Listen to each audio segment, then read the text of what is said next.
think that we're gonna have to be able to get to 6:45. I warned this for 6:45. So we'll have to what? Talk a little Talk bit? a little bit, do introductions or something if the rest of the school board is here. Oh, okay. Well, this will take a while. I discussed that with her this morning. Okay. So I'd like to call this first meeting, the city council meeting of January 22nd, 2024 to order. People online will notice that there's a few school board members at the table, but we're starting tonight with our public hearing on the charter change and hearing from the public on that. That's our only item of business, and then we'll adjourn and go into the steering committee with the school board. But we invited them up to sit in these comfy chairs, but they won't be part unless they wanted to talk about the charter change. I guess it impacts them, so they might. So I will start the meeting with our Pledge of Allegiance. And Jesse, why don't you start that? I pledge allegiance to the flag of the United States of America and to the republic for which it stands, one nation, under God, indivisible, with liberty and justice for all. Instructions on exiting the building and review of technology options. Jesse? Travis, somebody online is saying that the audio online is not working. Just gonna give a sec. Sorry? Jesse. Mine is okay. Oh, Sue, you can hear us? Great. Barb, can you hear us? Perfect. Thanks, Sue. Let's say to Barb. So for those joining us in the room, thank you for being here. In case of an emergency, you can go out the rear of the auditorium on the left or right, and then turn left or right to go outside. For those participating remotely, thank you also for being here. If you would like to make a comment on an item on the agenda, please either turn your camera on or indicate in the chat that you would like to speak, and I will have the chair call on you. Other than that, we are not monitoring the chat for content. Thank you. Okay, item 3, agenda review. Are there any additions, deletions, or changes in order of the agenda items on just our council meeting? Okay, seeing none.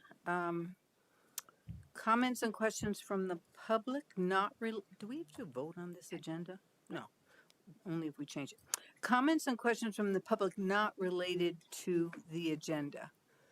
Are there any in the audience? No. How about at home? Gary Silverstein, your light is on. Do you have a comment on another topic, or you just have your sound on? Okay, so that appears there are no comments or questions from the public. We have a few more minutes. We have. Would someone like to give a skiing report or weather report? Everyone's furnace is working and keeping their homes warm? Thank goodness. Thank goodness. Tim, you always, yeah. I actually took Vermont Gas Systems up on their offer to have an estimate done to put a heat pump on top of my natural gas, burner that I already have. So I have a visitor coming to my house on Wednesday to take a look at it. So, Great. yeah. So I'll know how much it is. We did that and it's working very well. Good. Yeah. I did that last winter too. I have good reviews so far. Oh, that's great. Okay. Let's see, how many more minutes we have to wait? We have 10 more minutes till we can open our public hearing.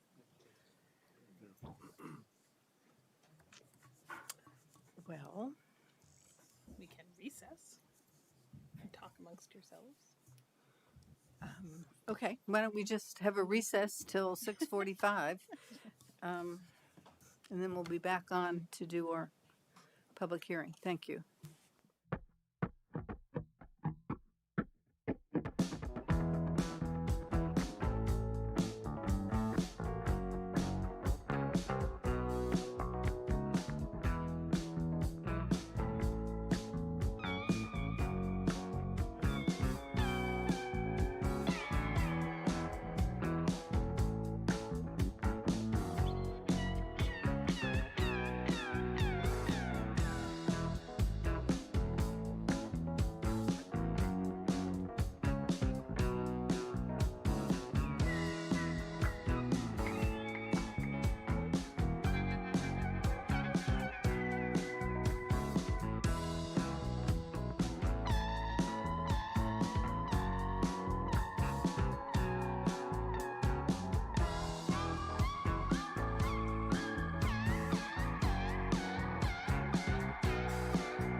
So I'd like to come out of recess and remind people this is the City Council meeting, South Burlington City Council meeting of January 22nd, 2024, that is preceding a steering committee meeting with the school board. So I wanted to just take a quick minute while we're filling some time before the Warren public hearing to mention to the school board and the council on Friday afternoon, I sent around a PowerPoint presentation. The superintendent, the school board chair, the council chair, and I had talked about before the kind of collision of Act 127 and the CLA. We had talked about doing a presentation with you all tonight about the history of the development that's happened over the last couple of years and what on the city side what is coming in the next couple of years, so we can all be on the same page. Even though the agenda changed, we had started to put together that data, so we wanted to share it with everybody. So it's in your inboxes if you haven't seen it. We really focused on how South Burlington has grown in the last 10 years, what we know is about what's coming in the future years, which is some things, we don't know everything, how we on the city side have been planning for that change, and then pose some kind of key questions to you all about what additional, really the intention of this being the start of a conversation between the two elected bodies, what additional data you would like to see, conversations you would like to have into the future. So I just wanted to remind you that that's in your inboxes. Tom DePietro, our public works director, who's here in the audience, and Paul Connor and Alana Blanchard, our planning director and our community development director, spent a lot of time pulling together that data. But it's just this beginning of the data-driven conversation we could have. So it's in your inboxes. If it spurs any ideas or questions that you'd like us to consider as we move forward, we would welcome that feedback by email, and we'd be happy to come back at a future steering committee meeting and have that joint conversation. Okay, well, I think the bewitching hour is just about here. So, I will move yes, that please. we enter a public hearing on a charter change proposal to increase the number of South Burlington School District Board members from 5 to 7. Second? All in favor? Aye. Aye. It's unanimous. Well, I want to welcome everyone before we actually hear from the public. Tonight, we hold our first public hearing on a possible charter change that would expand the number of school board members, directors from 5 to 7. We will hold another public hearing on January 29th at 6:30 p.m. as well. 2 are required by state law. Prior to this evening, we've received an update from the Charter Committee on their work, been provided proposed charter change language. We've warned these public hearings and received process recommendations from the city's legal counsel. The purpose tonight is to hear from you. We won't be responding to individual comments. We'll just be listening to them, except perhaps to ask a clarifying question to make sure we understand a commenter's point.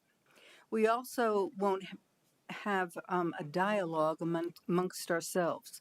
We will take all that we have heard tonight, together with any correspondence we received, digest all those things, and have a council discussion next week. Procedurally tonight, we'll have comments from folks who are in person and folks attending remotely. If you're in person, please walk up to the podium and I will call on you. Make sure the little green light is bright green. And for those attending remotely, please indicate that you would like to speak in the chat function. Our city manager, Jesse Baker, will keep a running tab of those wishing to speak. To be fair to everyone, I'll attempt to mix in both in-person and remote attendees. And if you're participating remotely, turn on your mic and your video if you wish when I call your name. Lastly, I'd ask that everyone please keep your comments brief and succinct. And I'll ask you to try not to repeat comments made by others. If needed, I'll apply a time limit, although it doesn't look like we have a packed audience, so that probably won't be a problem. But let's start with everyone kind of self-monitoring. If there's time remaining after everyone who wants to speak has spoken, I will entertain a second comment if it's new information. So if someone says something, it's like, oh yeah, that reminds me. If we have time, we'll get back to you. So we've opened the public hearing. So I would turn it over to the public. And is there anyone in the audience or online who would like to comment on this charter change proposal?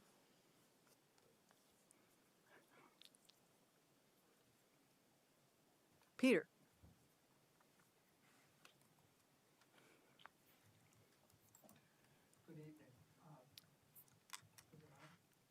No, I don't think so.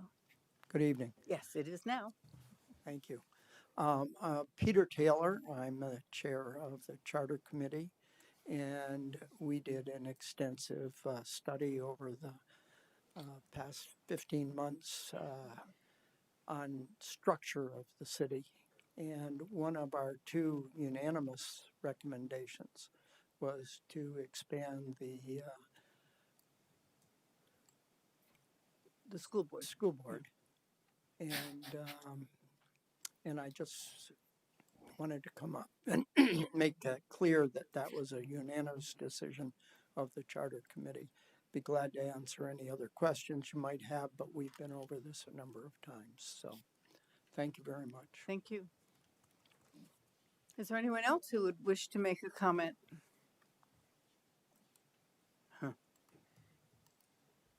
Even at home, no one?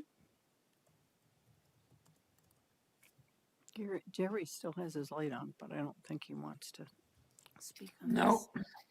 I don't know why I have my light on. Pardon me? No, I don't know why.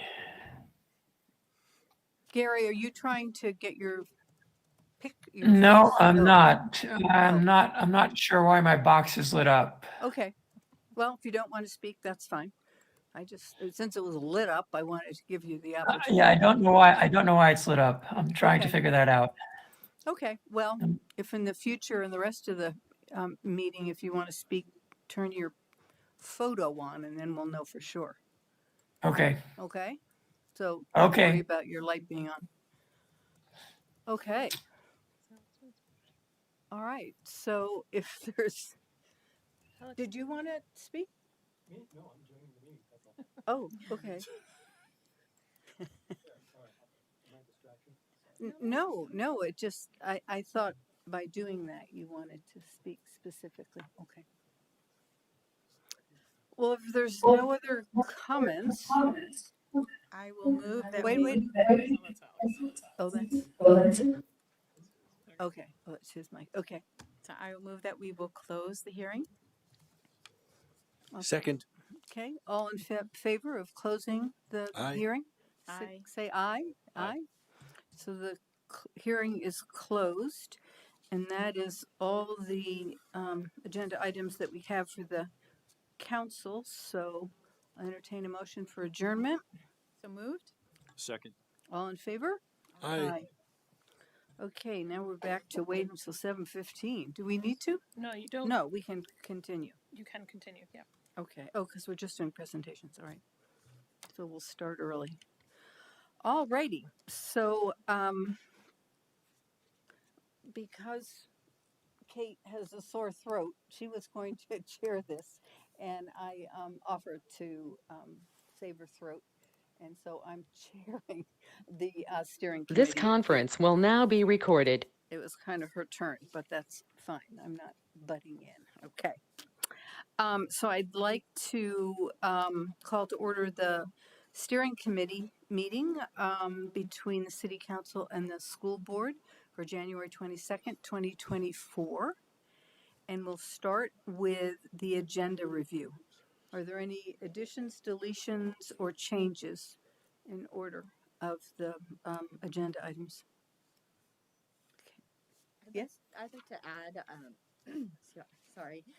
under other business, if we could return to our conversation about the Safe Routes to Schools Task Force, and perhaps establish just a governance structure for the task force, which we spoke about in November. Okay. Are there any other items to add? Okay, hearing none, I'd entertain a motion to approve the agenda with that additional item. So moved? Second? And you guys get to vote too. So all in favor, please indicate by saying aye or raising your Aye. hand. Aye, so that's unanimous. All right, comments and questions from the public not related to the agenda. Anyone new join us that wants to say anything? Seeing none, we'll move on to the consent agenda, which is approving minutes from the November 2nd, 2023 steering committee meeting. I'll move that we approve the minutes. Second? Is there any discussion? All in favor of accepting the minutes from November 2nd, 2023, indicate by saying aye. Aye. Aye. Any opposed? No? Everyone voted? Okay, they are approved. So we'll move on to the real meat of tonight. And that is, or half the meat. This is half one hamburger and then there's another one later.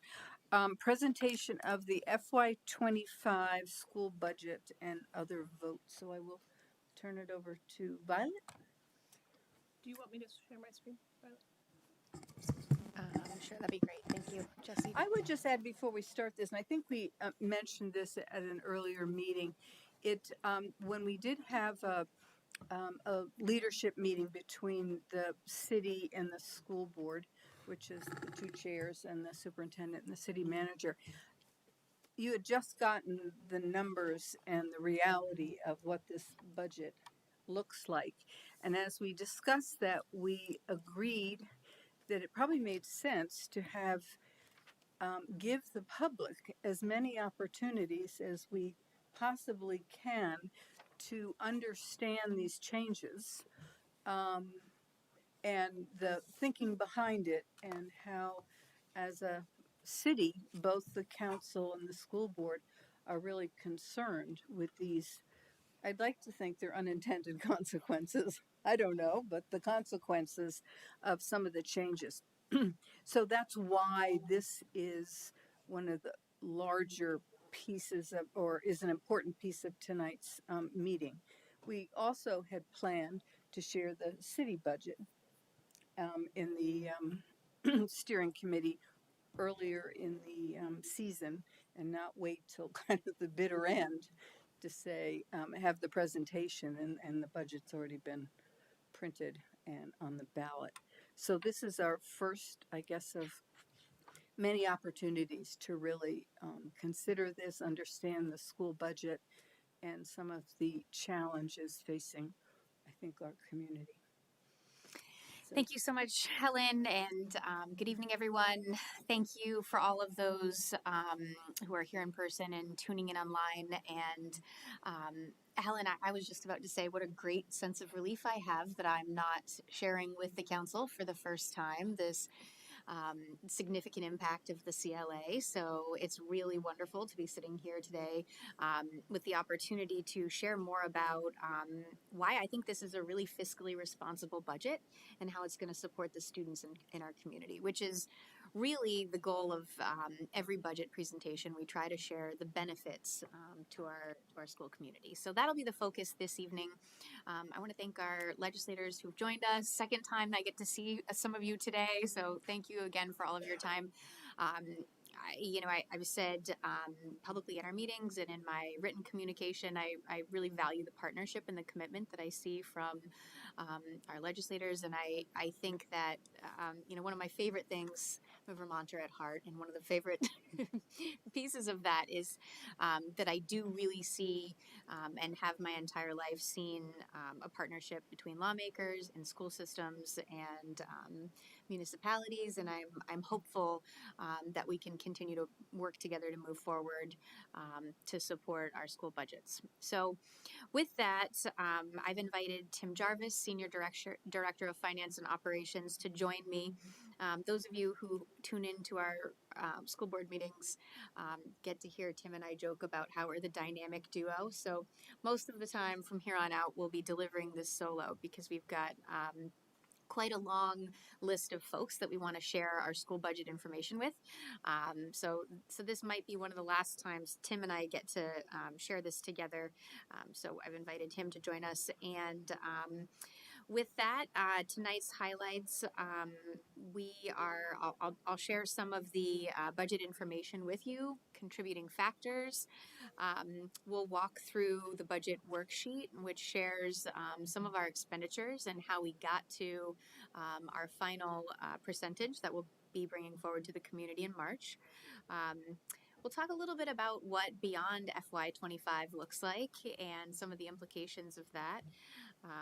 I'll talk a little bit about the FY22 audit surplus, some considerations for staffing, and the Act 127 impact. Finally, we'll talk about the post-CLA tax rate, our current status, and then the timeline. Of course, the biggest piece of that is vote on town meeting day. We should really think about linking voter registration information to that as well.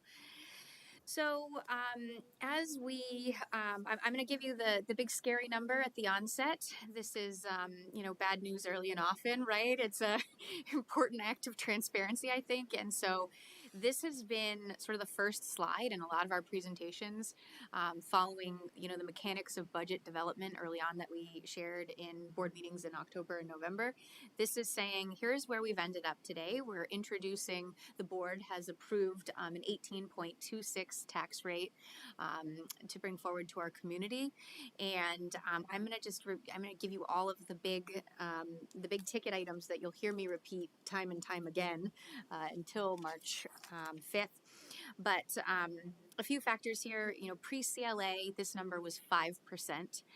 So this was a really dramatic piece of information after months of budget development to get on January 2nd when we were at the point where we were at our third draft of the budget. So this was a dramatic impact to our board and our community. And again, I want to thank all of those who've sort of just listened to how we got to this point. I will say that about 2/3 of our residents in South Burlington pay income sensitized taxes, and that means that those who are making, for FY23 anyway, it was $125,000 or less per household. And there's a sliding scale with a maximum relief of $8,000. So I want that information to be shared in conjunction with this 18.26 figure. I'll say here too that, after several votes, if the budget doesn't pass, the community we would be bringing forward ultimately the fiscal year 24 budget. And that would only yield a 16.5% tax rate to the community. I say only. That means that it's not even 2% less than the 18.26, but it would come with an $8.6 million reduction. So I'll give you the quick fact here because I just like this number. The difference between these two votes, again, rolling over the fiscal year 24 budget, which would be the ultimate move should the budget not pass at 18.26. The difference for the average homeowner in South Burlington with a home price of $438,000 is an additional $9 per month. So those are all the big ticket items that I wanted to say at the onset here, and we'll continue to pull those threads throughout and share more on the what and the why. I also have to say before moving on that this budget prioritizes student-facing positions, so those who work most directly with our kids. And it focuses an elementary literacy program, which is research-based. It prioritizes math and literacy specialists. It supports our multilingual students, and that's a growing percent of our student body and our community. It also supports our special education students, and it includes facility upgrades that we came up with after working with some of our partners with police and fire, some folks in this room, and those were related to a safety audit. So improving school safety is something that's really important, and it's also part of Act 29, which is a new act pertaining to school safety. So that's always our number one task, is keeping our students safe. Second, education.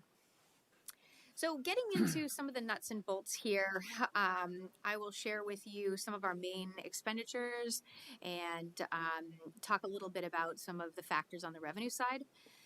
For expenditures, much gentler inflation this year than last, 2.5% to 3%. Really, the greatest impacts on our budget are the union negotiations. So these are about a 10% increase year on year from fiscal year 24, and those are non-negotiable, right? So regardless of what happens with the budget, these are will not be reduced. The other significant challenge we're facing is healthcare, and healthcare is negotiated at a statewide level, and it's costing both employees of the district and the district as an employer significantly more money this year. So finally, we have the ZEMS, the principal and interest payments on our ZEMS. We're seeing greater than anticipated revenues coming from these impact fees. So while this is a expenditure, it's also going to be realized as a revenue on our budget. So that will come close to breaking about 91% even. So most of the fees associated with the ZEMS will be covered by impact fees. And we're coming in ahead of schedule on that so far. So thanks again to our city partners. Again, we support development, and we want to be able to provide a high quality of education with the increase of students that we're seeing. So on the revenue side, we did have a $2.27 million surplus from our fiscal year 22 audit. So that's our 21-22 school year. And it was still a COVID year, right? So a lot of the things that we do in person, everything from professional development to special ed services, were not drawn down on. So we will be bringing forward this question to the voters on town meeting day, which is, shall they allocate this $2.2 million surplus to our badly needed facilities reserve fund? And the reason that we, Tim Jarvis and I, decided to make this recommendation to the board to consider was because we were looking at the structure of Act 127, and this would not have, if this $2.2 million surplus were added to our revenues, which is one option, we would not, as a community, have realized 1 cent of value for that. So it wouldn't have changed the tax rate. It would have remained at 18.26. It wouldn't have reduced it like it would in a typical year because of the 5% cap associated with Act 127. So it was the only way that our community could realize the value of this money. So we've got the impact fees we discussed, and then state factors. So on December 1st, we got the tax commissioner's letter announcing the yield, which was down significantly. So it was 9,452. And we have just gotten a new yield, and it has reduced further. And so that drives the tax rates up. So that's the relationship, just as the CLA. So the CLA was 100.99 just 2 years ago, and we received a pretty significant dip last year, about 92%, and then this year we're down 11% from that. And this factor alone overnight brought our homestead tax rate from 5%, utilizing that tax cap associated with Act 127, delivering this crushing 18.26%. So for us, that was a really dramatic impact. And again, I appreciate all those in the room who have listened to us talk through this and talk through it together and think about, how to share this information with the community. So I'm going to turn it over to Tim now to walk us through the budget worksheet. This is the mechanics of how we got to this tax rate, and you'll see how Act 127, the mechanics of the act, shook out here as well. Welcome, Tim. Thank you, Violet. So slide 5 is really a walkthrough of the math. I'll just go from top to bottom. At the top, you'll see our budget expenditures of the 71.2 million, increase of 13.86 versus fiscal year 24. Without the allocation of 1.9 million to the capital reserve fund, which still keeps us under the 5% or at the 5% cap, the net increase would have been 10.82%. But the number that's going to be on the ballot in March is the $71.2 million number. The offsetting local, state, and federal revenues is a number that is comprised of a variety of different sources, state, federal grants, special ed money, tuition that tuition students pay us, which is about $2 million a year. The impact fees would also be in this category. So these are revenues that come in to the school district outside of the education fund. So if you subtract the revenue from the expenses, you see this net education spending number of 57.8 million. That's a critical number. That's the number that needs to be financed by the education fund in order for us to have our budget. When you think of it, we raised the 13.42 through the revenues. The net ed contribution is really just the difference between our expenditure level and our revenues. So that's the money that we asked the state to contribute to our overall budget. The big difference this year, or one of the many big differences this year, is the way that they count pupils. I think that most people probably think the pupil count means how many bums are in seats at our 5 schools. And if it were that easy, then I think we'd have a different kind of conversation. But the way that the state has decided to change the equalized pupil count, which is what this used to be called, is a number of different impacts on South Burlington.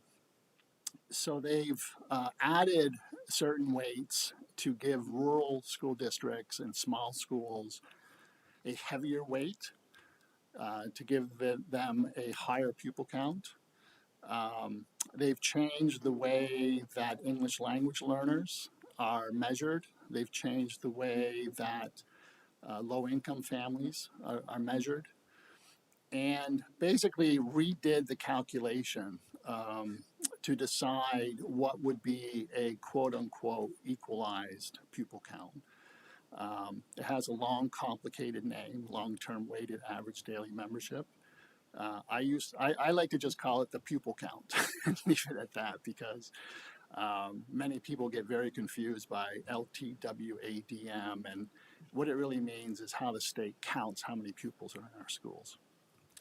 So you take the 57,750 million, you divide it by the 4,123, and that gives you a critically important value, which is the net education spending per pupil. And why this is so important is that according to the terms of Act 127, if your increase in this particular value was over 10%, then you would lose the opportunity to have the 5% cap on equalized spending tax increases. So the biggest factor that we had throughout all of our budget development was to keep this number under 10%. And some people have asked, well, what are you measuring it against? Because if they've changed the whole formula and you have this percentage increase, like what's on the other side of that percentage? And what the state did was to look at our equalized pupil counts, or our demographics of our student population is probably a better way to say it, for fiscal year 24 that we're currently in, and they applied the new weights of Act 127 as if Act 27 was already in effect for this current school year. And that's really the only way that you could compare it, because if you looked at last year's budget book and you saw how many equalized pupils we have, the numbers have no relevance to each other because they've changed the formula so much. but this increase had to be under 10%. And I'll show you in a slide that's coming up why that's so important. But if we had exceeded it, we would have been subject to a tax review for one thing. And the tax review concept is that a group of our peers, of superintendents and business officials such as myself, would review your budget and decide whether or not it was egregious or whether or not it was appropriate, depending on the factors of each town. So that's a very important figure. And my laptop is just rebooting, so now I have to squint and look at the screen up there.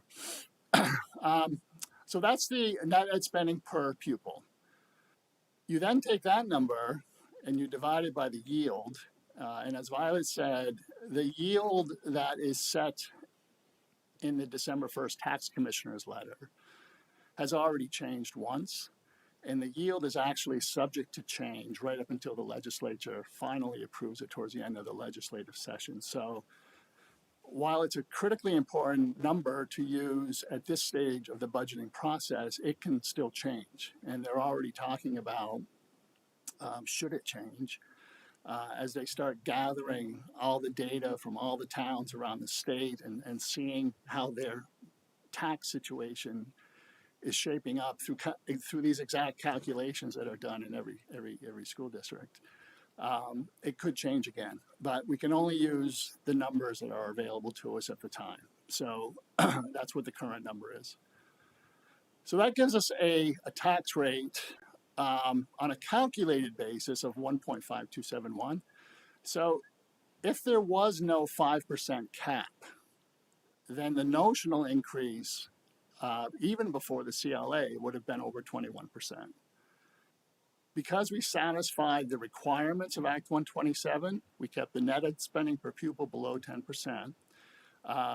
That gets capped at 5%. So the 1.3172 you see is really last year's equivalent rate with a 5% increase. So up until the CLA was released on January 2nd, all of our presentations, all of our discussions were talking about a budget that would increase the residents' homestead tax rate by 5%. Continuously with a caveat, before CLA, before CLA, before CLA, before CLA. Because we knew that CLA can have a very dramatic impact on this notional tax rate. So when the common level of appraisal was announced and it went from 92.97% to 82.54%, suddenly the whole game changed. And it was not overly surprising to a certain extent. For those of you who don't understand exactly what the CLA is, it's a study, it's an equalization study done by the Vermont Department of Property Assessment or Taxes, which looks back at the sale prices of properties in South Burlington and every town over a trailing 3-year period, and it compares it to what is the assessed value of that same property on the grand list. So in a situation where houses were selling pretty much exactly at their assessed value on the grand list, that percentage would be 100%. And that's why right after our assessment in 2021, the CLA was 100.99. So it's actually a little bit above that, but it demonstrates an equilibrium between what houses are selling for and what their value is on the grand list. To the extent that homes in South Burlington have been selling at higher values than what is they're assessed for on the grand list, every time that happens, the CLA is going to go down because the ratio is no longer in balance. And for anyone who bought property during that 3-year period, including myself, I recognize that what I paid for my house is certainly more than what it is on the grand list. In a way, you say, hey, that's pretty good because you're paying taxes on a lower amount. But in the grand scheme of things, when that happens across the city and becomes a chronic part of the real estate market in South Burlington, we're all suffering because of it. And this is the evidence of that suffering, which is instead of, if it had, I'm not even saying if it had gone back to 100%. I mean, even if it had stayed where it was last year, we would have had a 5% homestead tax rate increase, and our presentations would be 1,000 times easier to try to explain. But because the CLA went down so much, we're faced with a situation where we are today, because that is just simple mathematics. You just divide the rate, the equalized tax rate that you see on this page by the CLA, and that's how you get your new tax rate, which is 1.5959. I'll pause there. I've explained this a number of times at school board meetings, but it's a very complicated situation, and I just want to make sure that everyone understands or has any questions before I continue. Are there any questions? Just two quick ones. Do we would we care if the estimated yield changes, or because of the 5% cap, are we kind of indifferent? We care because if you walk through the calculations on this slide, you're dividing the net ed spending per pupil by the yield. So to the extent that that keeps getting lower and lower and lower, the notional tax rate is going to go up before CLA. Now, But we're capped. I'm sorry? But we're capped at 5. So do we care what the notional tax rate is? We're within the 5 right now, yeah. Right. I mean, if it went, I haven't really calculated like how far would the yield have to go down before we lose the 5% cap. That's what I'm saying. But right? that would certainly, we have a lot of margin that would there, certainly, so we probably don't care much about the yield. we care if it goes down to change that 5%. Okay, that's fair. And then the second thing is just about the CLA. Presumably, the real question is how the value of South Burlington's homes have increased relative to the rest of the state. Like if the properties across the state all increased whatever the 11%, then everyone's, it would not matter, right? Everyone's, it's just that our, I guess, property is more valuable relative to the rest of the state. That's probably what's causing the problem. I mean, it's good and bad, right? I mean, good and bad. I mean, it's good. It's good to the extent that you could argue that the homeowners in South Burlington who have not sold their property are enjoying a boost in equity of their homes, and are paying, but are now paying a tax rate as if they had gone up considerably. Yeah. So there is a lot of different ways to look at it. Like when the CLAs were first published, we did a quick snapshot of our neighbors in Chittenden County. Most of them were hit by the CLA factor at similar levels or slightly lower levels or slightly higher levels. But Chittenden County as a whole got hit pretty hard. Right, and again, presumably hit harder than the rest of the state, and that's why that's why there's an impact. If the whole state appreciated at the same rate, there wouldn't be an impact. Yeah. Can I jump in on this? Yeah. I do think that this is going to be an interesting question, and one I'm glad our legislators are here to hear. So South Burlington CLA dropped 74th on the list of CLA drops, meaning 73 communities in Vermont had bigger CLA decreases than we did, out of 251. So I think the average when I calculated it, those statewide, was about 4-point drop. Ours was significantly more than that. So I think but it depends on how big those towns are. If you have an average 4% just listing by denominator 251, that's one thing. If it's all the Stows and Killingtons and whatnot, that's a different thing. So I think as the budgets start coming in to AOE and they start understanding what that full impact of all of those 18% increases are going to be, I think that's where we may see some opportunity to make legislative adjustments in the ed funding formula this year.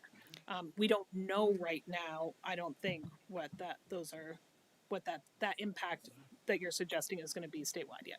I'm going to add to that. So Jessie mentioned, where we are on that list, and she also mentioned, our 11% versus the average, which I didn't do that. What did you find the average to be? 4%? So not that's not percent change. That's drop in the ratio. Right. So one of the points I was going to make, and some of you, we've discussed this a bit, but there's a critical shortage in appraisers, and so many towns in our state have been a great long time without a reappraisal. So some towns and cities have been waiting a decade, right? And I think one of the differences that we're seeing here is we're an incredibly desirable community, and we have development and real estate values are only going up. And so for us, I mean, this dramatic dip is pretty significant. Where my understanding from colleagues in more rural parts of the states is that their CLA is more predictable and steady. So again, the significance of the 11% dip is pretty startling, especially off the back of the 8% dip last year. And so for us, as we look forward to FY25 and beyond, I mean, we cannot continue to sustain drops of this significance. But the further from reappraisal we are, the more likely the dips will continue to be more significant. So that's a concern as we look ahead. Yeah, I mean, just to give you a pretty staggering metric, if we were not protected by the 5% cap pre-CLA, our post-CLA tax rate would have gone up by 37%. And I want to say, to help anyone understand how these are factors outside of the district's control, if you were to take our $2,528,000 budget for fiscal year 24 with our current 7.06 tax rate, again, under the new mechanics, that would have been everything identical to the cent, a 38% tax rate for the community. So last time I was here, we talked about a 28% tax rate, and then we got the yield change, and it brought it to 38. So the yield is a factor to watch. And if the yield is bankrupt by, districts doing what South Burlington did and put money in their capital reserve funds, that is going to continue to decrease the yield, right? So it's a factor that is a revenue for the ed funding model. So again, if we rolled over everything equally, our 7% tax rate this year, same exact budget, 38% for fiscal year 25. So, I mean, that gives you all an understanding of the magnitude of the adjustments we've seen with the ed funding formula. I think Okay, that Larry indicated he had a question, and then I'll go to Tim, and then back to Andrew. I think that the question really has to do, Violet, you mentioned in your remarks about house value in terms of understanding. I think we should make sure we say the appraised value. Right. As opposed to what people thinking that their houses are worth. That was my only comment, just so that, because it's all on the appraised, this whole structure is on this appraisal issue. That's Absolutely. Yeah, thank you. Okay, Tim?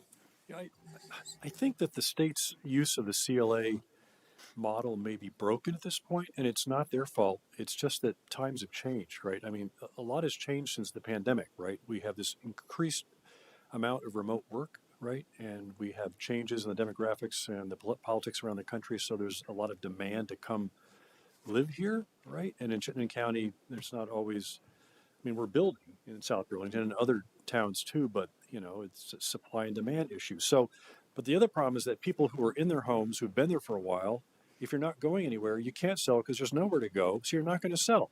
So the CLA model needs to take into account whatever the static rate is of turnover that doesn't turn over. And I don't know how if the way they're calculating it is even takes into account the fact that most cities and towns can't even get appraisers to do it anyway. So it seems like it's a broken part of their model, and it just ends up amplifying the cost per student, which then amplifies the tax rate. So I think that's where the problem is. However, whatever they're doing, they probably need to cap it every year, whatever it is, right? And And some of those smaller rural areas probably have much more relaxed, real estate markets that, I mean, typically what happens, right, is that we were a 2/3, a 66.6% appraised city for years and years until 2006, I think, or 99, something like that. And we changed to 100% appraisal, right? And so then there's a fair amount of turnover that's nice and easy. And there's this huge out of state influx of people with cash bidding up, 40 offers on a house that goes in 3 days or less, this just doesn't account for that at all. And you still have tons of people in their homes that can't go anywhere, and they're not going to go anywhere. So why should that incremental bidding up of these other home values affect the people that aren't going anywhere? Anyway. Back to Andrew. And then, is there anyone in this school, you've heard this so many times, but and probably got your questions answered, but you might have some comments for clarity. So when Andrew's done, then, yeah. So just one last question. So the state's going to be giving the city 57 million, et cetera, dollars. Do we know, can we calculate how much money we're giving the state? Yeah, we looked at the, we get a cash flow statement every year from the state, which shows how much money did the state give us in terms of the 57 million in this case, and how much did we put into the fund. And it's a combination of the homestead taxes that our residents pay, plus the non-homestead taxes that businesses, vacation home owners, and things like that pay, of those companies that are based in South Burlington.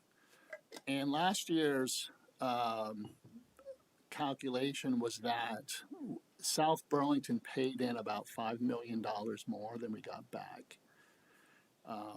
The way they show the cash flow is they take the homestead property taxes first, and then the non-homestead second. So in essence, we didn't need all the I shouldn't say we, the state education fund did not need, or we're not giving it to South Burlington. It was put into the big pot that then gets distributed. So that's why we're considered to be a net giver as opposed to a net receiver. Now, other people have argued, and they have a point, that the homestead, I should say the non-homestead taxes that University Mall pays, or hotels, or whoever, that's, non-resident people who are spending money at those establishments or whatever. So it's not necessarily on the South Burlington back. However, and this, I always, I respect other people's views and perspectives about how they look at this. I do. But I'm just reporting the facts. And the facts are that South Burlington, and the way the state calculates this, is that we gave about $5 million more than we received. And do we have a sense of what that might be the next fiscal year?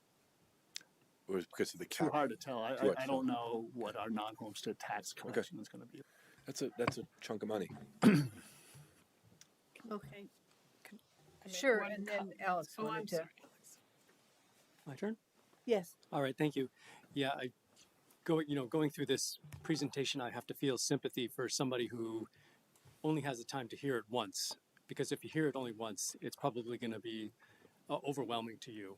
And I think, in particular, the talk about the CLA.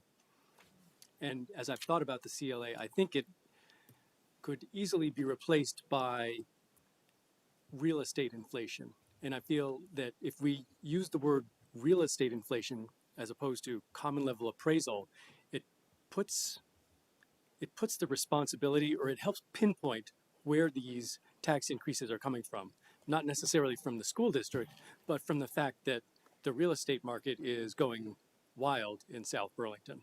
So I think if you were to take a transcript of what we're talking about here tonight, and if you were to do a word search replacement, and everywhere you take CLA, you put in real estate inflation, it would be a little bit easier for a person who's only going to see it once, such as the day before town meeting day, or perhaps at a PTO meeting, or some other place. And our message would get across a lot better.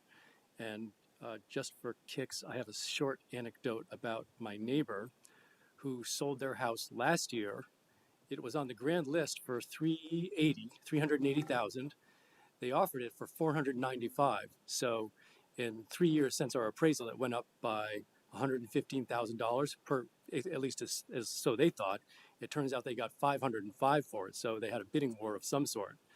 So this property is worth roughly 25% more than it was 3 years ago.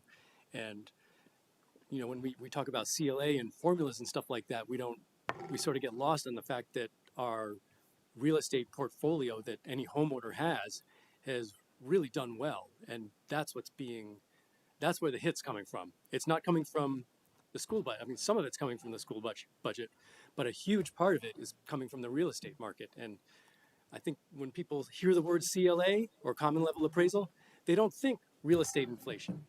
And it takes a little going home to think about that. And so I just want to get that across, is that this budget is a lot of real estate inflation with a little bit of education in it. It's mostly real estate inflation, though.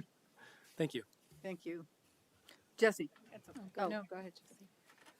Well, I think we're kind of wending into the last agenda item here. So just to throw this out, because it's an interesting point, Tim, you made about the non-homestead property taxpayers in South Burlington supporting the entire state. And I think that is a logical argument. I think an idea for the future, again, given that we're all here and our legislators are in the room, is that also includes all rental properties.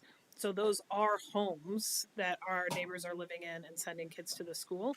And maybe a recommendation that the elected officials want to think about over time is, how do we take into consideration differently? So if we were going to cap the CLA impact, would there be some kind of factor for non-homestead associated with renters versus non-homestead associated with commercial properties, and how we give out to other communities? Yeah, that's a good point. Megan? Yeah, I was curious one way we would know the non-homestead rate, because you said we don't know that currently. When does We that, know the rate, but I don't know how much money is going to be how collected. much money is going to be Yeah. collected? The rate was declared in the December 1st tax commissioner's It's the same. letter. And it's the same for the whole state before CLA. And why is that more difficult to calculate versus the homestead rate? I don't know in fiscal year 25 how much revenue is going to be generated by that.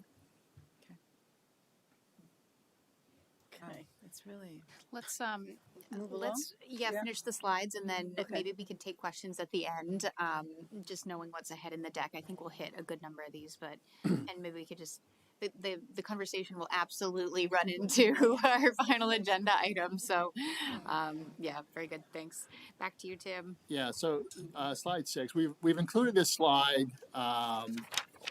It's got a lot of numbers on it, but just to guide you. So if you look at the budget difference, about 2/3 of the way across, that's the $8,664,862 expenditure increase versus last year, which was the 62,528 number. So this just shows you by category where those increases were. You'll see probably clear on the next slide, but it's probably easier to explain this on the next slide because all I did was sum them up and put them into categories. So what this slide shows is not what percentage these categories increase from last year, but what percentage do they constitute for the overall increase.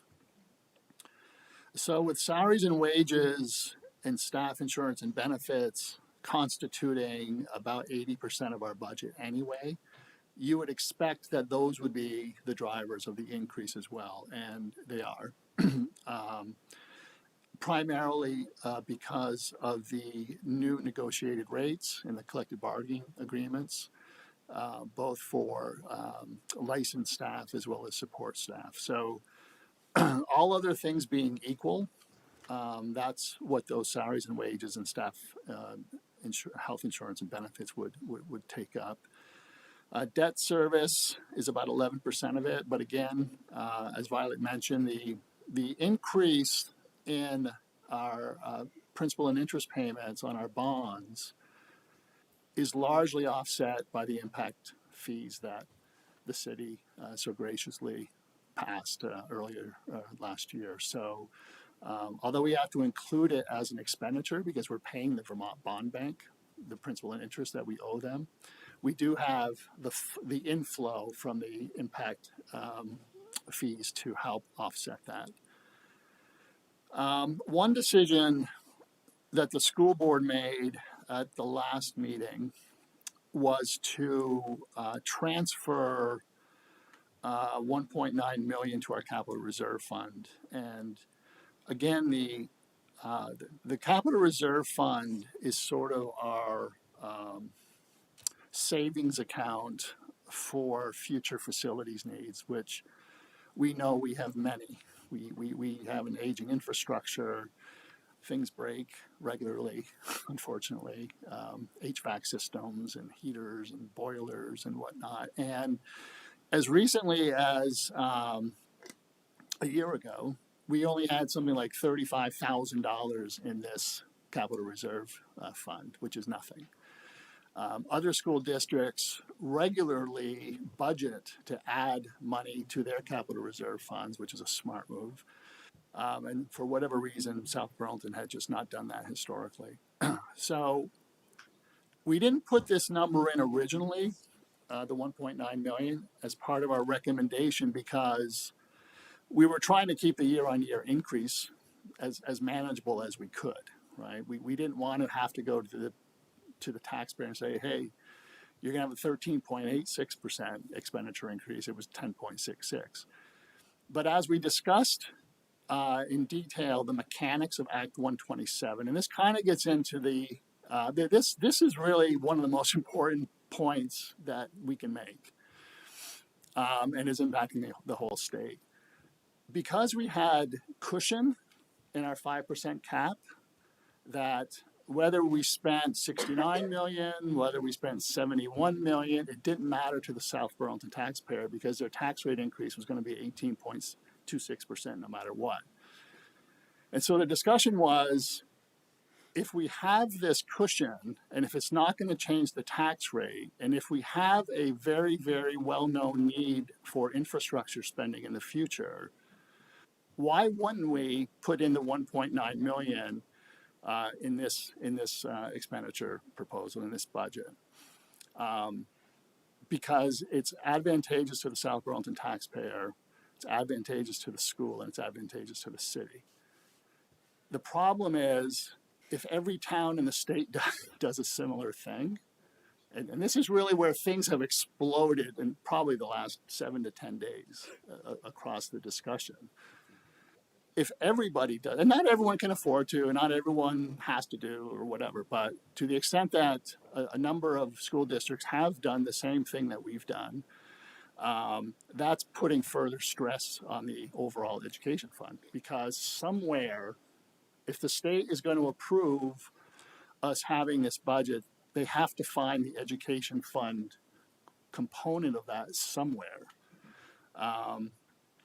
But anyway, that's where we are today. I mean, that's the final decision that the board made before we went to warning. And I think it's really, are you looking at this with a narrow focus on South Burlington, or are you looking at this with a broader focus on the education fund and how education funding of public schools is done in the state of Vermont, which has a lot of different attributes and viewpoints.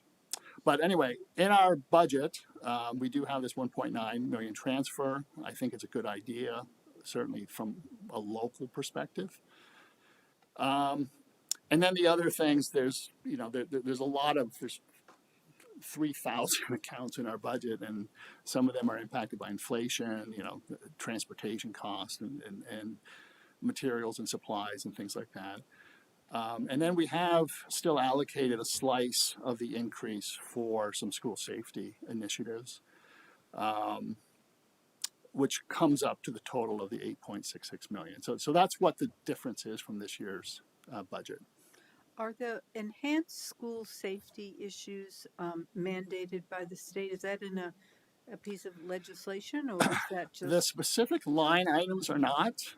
You know, the Act 29 is the new school safety law Mhm. with requirements that are going into place for the next fiscal year. It's more to do, like the requirement is more to do with school boards adopting policies around access to schools, behavior threat assessments, and things like that. They're not saying you have to do this or you have to do that. So some of the line items that we have in this, and it's depending on what it is, it's split. Some of it we're going to allocate to the bond that was passed last year because they really are long-term capital investments. And some of them are in the operating budget. We did a tour of all 5 schools with our Officer Bree, our school resource officer, and others, and really just kind of kicked the tires on the schools as we did a tour and said, we need this exterior door really needs to be repaired or replaced. A fire door, window shading for the ground level classrooms. Um, the intercom systems are actually a big ticket item here. I mean, we're using the same intercom systems that we've had probably since I was in school 50 years ago. So, you have an emergency in the school and you hear this, it's like you're on the subway in New York City. Like you can't hear them as clearly as you would like to. Maybe that's an extreme example, but it certainly should be improved and enhanced. We kind of noticed that when we built the ZEMS, the additions at Rick Marcotte and Orchard, that trying to integrate the ZEMS into the overall intercom system, existing intercom system, was proving a little problematic. So we've got money in the budget for things like that. We're looking at, one of the big issues that we had this past spring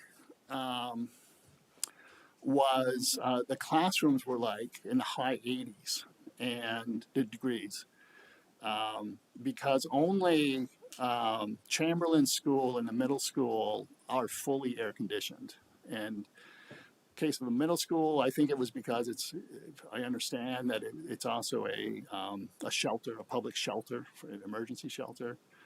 And Chamberlain benefited from money they received from the FAA for the F-35 noise issues. So thankfully we were able to put air conditioning in that school. But Rick Marcotte, no air conditioning, or limited, I should say. I think some rooms are, but not the whole school. Orchard, not, and the high school, not. So we're looking at the possibility of putting in, heat pump air conditioning units like we have in the ZEMS that are working well.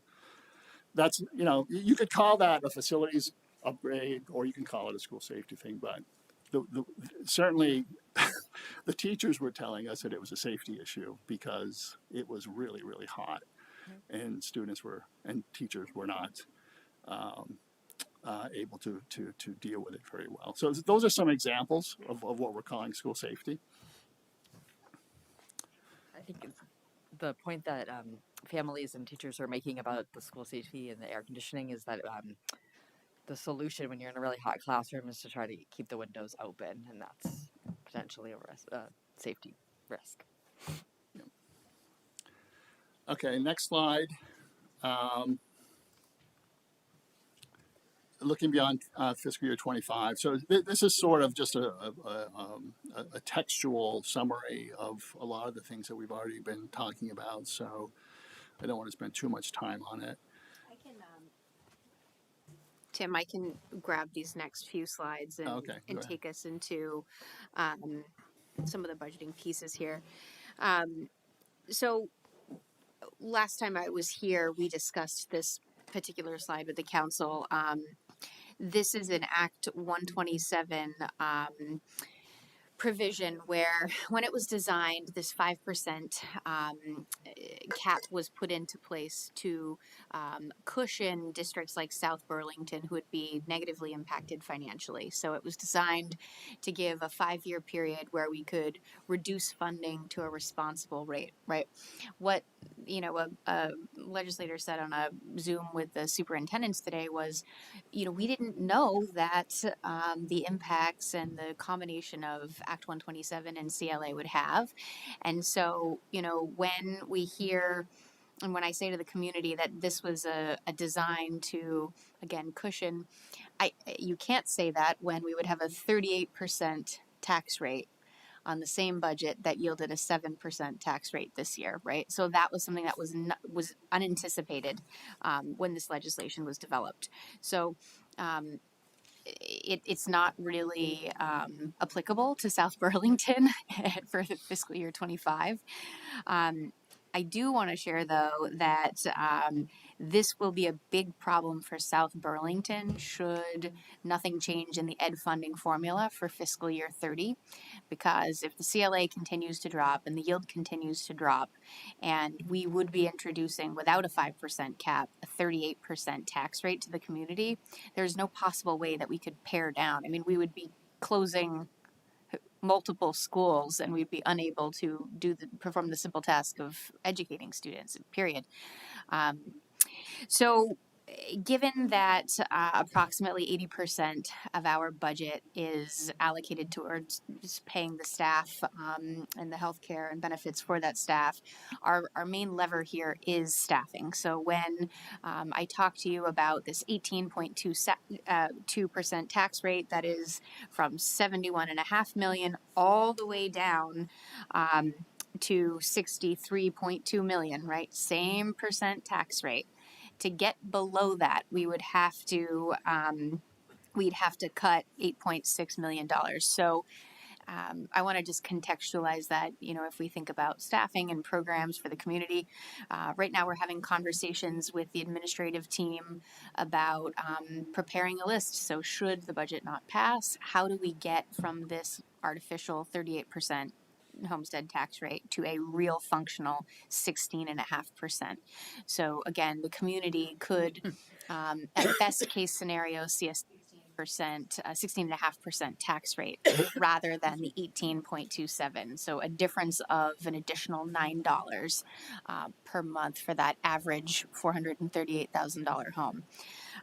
But what that would look like is really dramatically different programming. At the elementary level, we're having conversations about eliminating things like math and reading specialists that we wanted to add with the structured literacy curriculum.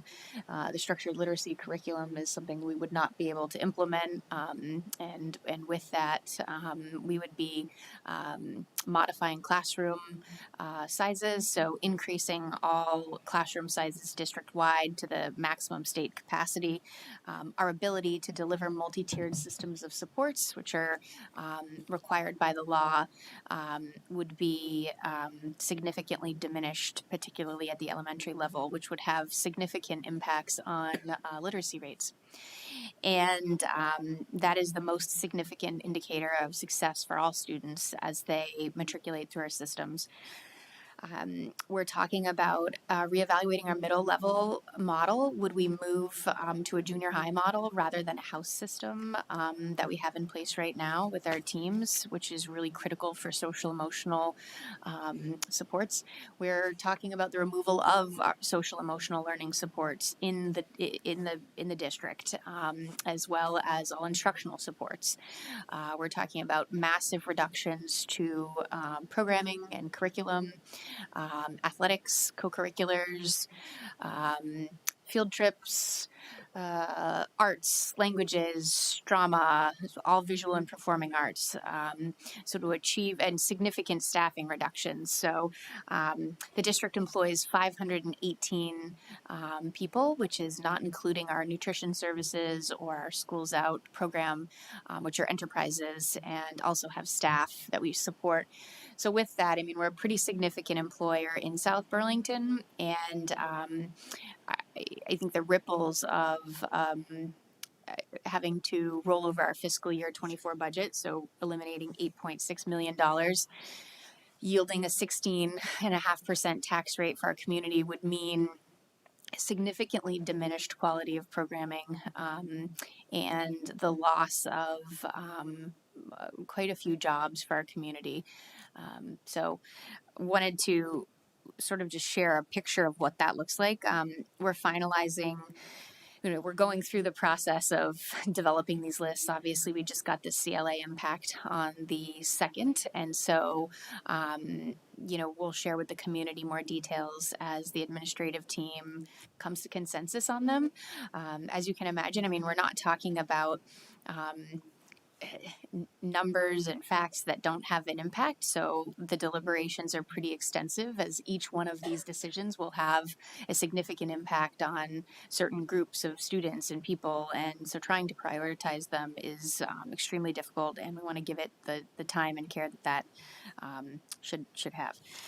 So I want to, I'll shift from that bleak note here to highlight a little more about the second question that you'll see on your ballot. So the first question that you'll see will say, this $71 million figure, and, would you like to vote yes or no? The second question is this question of the surplus generated by the fiscal year 22 audit. So would the community like to allocate this toward the maintenance reserve fund? And by law, by statute, we could have introduced option 1. So we did share this information with the board, and we'll share it now with the community. This option would have given no tax relief to the community. So because of the mechanics of Act 127 and that tax cap, we would not have been able to recognize this as revenue that would have modified this 18.26 tax rate whatsoever. So option 2 it is, and this would, instead of not positively impacting the tax rate, it could give us the potential to add to this pretty much non-existent savings account. Many of us have savings plans for everything from, I'm looking at Colin, his kids' car insurance, right? Because kids need braces and they need to drive. And thinking about, what do we save money for? So the district has not had this rainy day fund, let alone an intentional savings account for the significant facilities needs. So this is an opportunity for us to take advantage of that. This is separate from the $1.9 million that the board decided to add to the budget for the maintenance reserve fund.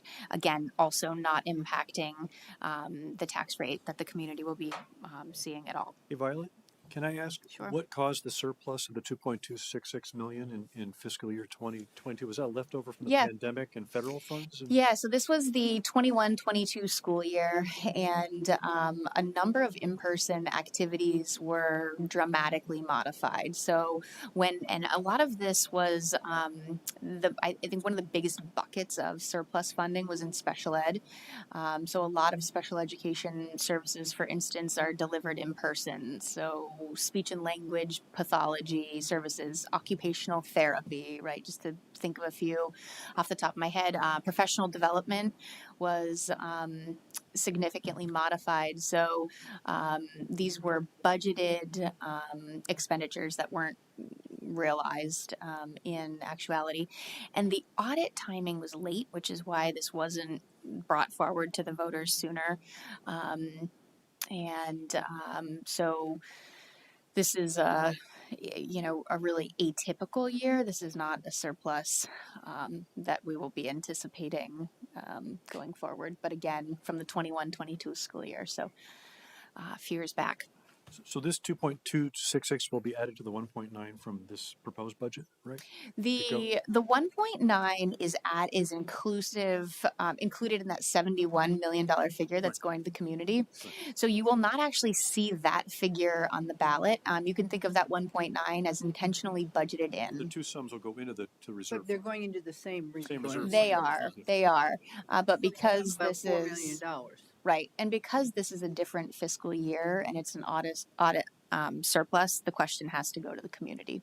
Whereas the 1.9 is a is built into a budget which the board approves and then brings to the voters in that lump sum. How many previous bond debt service do you have right now? You have the athletic field, and what else is there besides There's the not very Zens? much. It's very minimal. Mostly I don't Zens? have the number in front of me, but other than the 14.55 million that was approved this past March,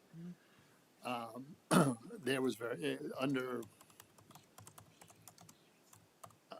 It was, I can't remember. I'm not going to say a number that I don't remember, but it was not significant. It was, for a school district our size to have had so little debt at that time was surprising, which is why we really needed to raise that bond last year to pay for the ZEMS and a number of other capital improvements that we just had. It was all maintenance deferral. We just had never really had bonds that were going to address the condition of the bathrooms, the roofs, the floors, And the elevators for both schools. the elevators were Yeah, put in. that was previous several years, years ago. Okay. I've just pulled up the number from last year's budget presentation. It was 0.6% of the proposed FY24 budget. And so we're talking an extremely small figure here. I don't have a dollar amount with that. I'd just like to add another argument that made me in favor of adding this 1.9 into the budget is that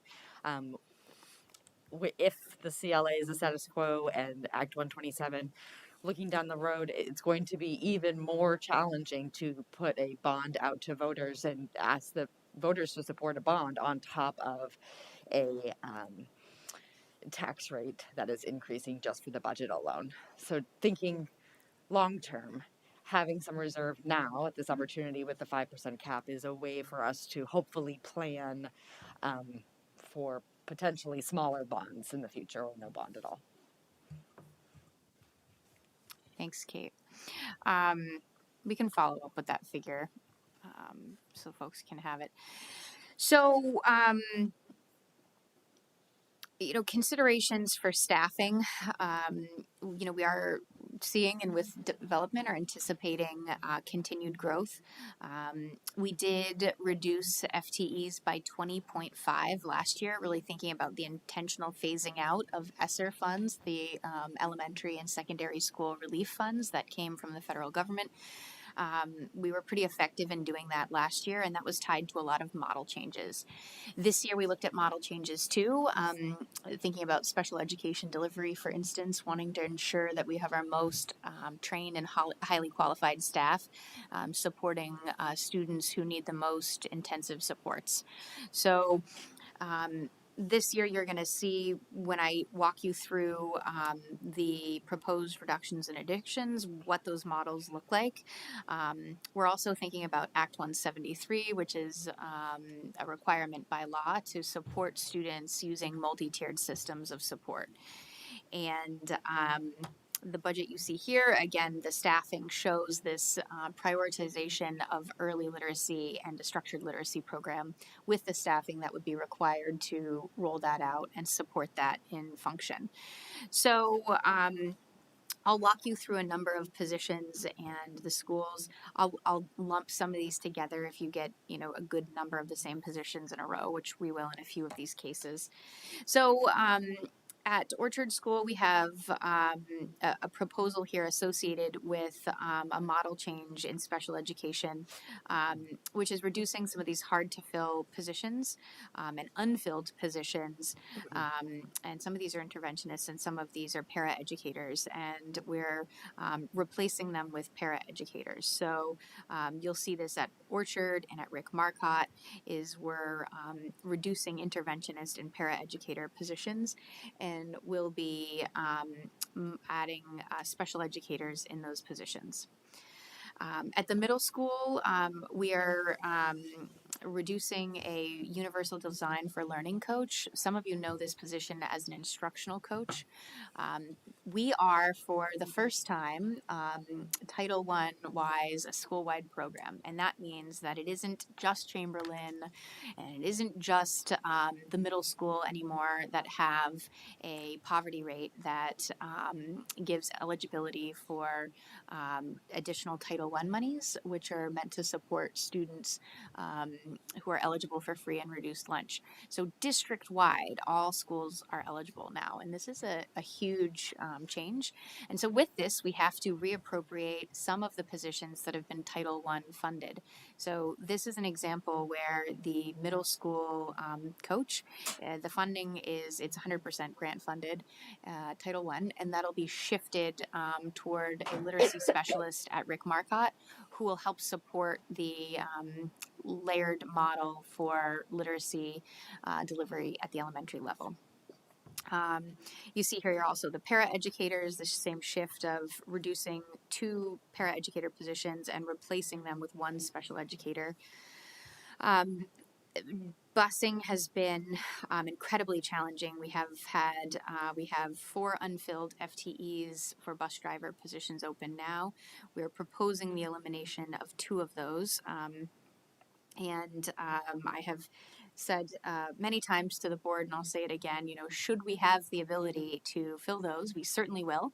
And with 518 positions, I would anticipate no going over our FTE count. And I would certainly bring those to the board the minute we had the chance. And in the meantime, retaining lots of unfilled FTEs is not a good way to staff schools when staffing and employees have really changed as far as categories and who we can hire. So mentor coordinator, we've reduced and we've reappropriated this 0.5% funding toward a multilingual coordinator who would do these same sorts of connections. There was an art position at the high school that was ESSER funded. We're proposing that reduction.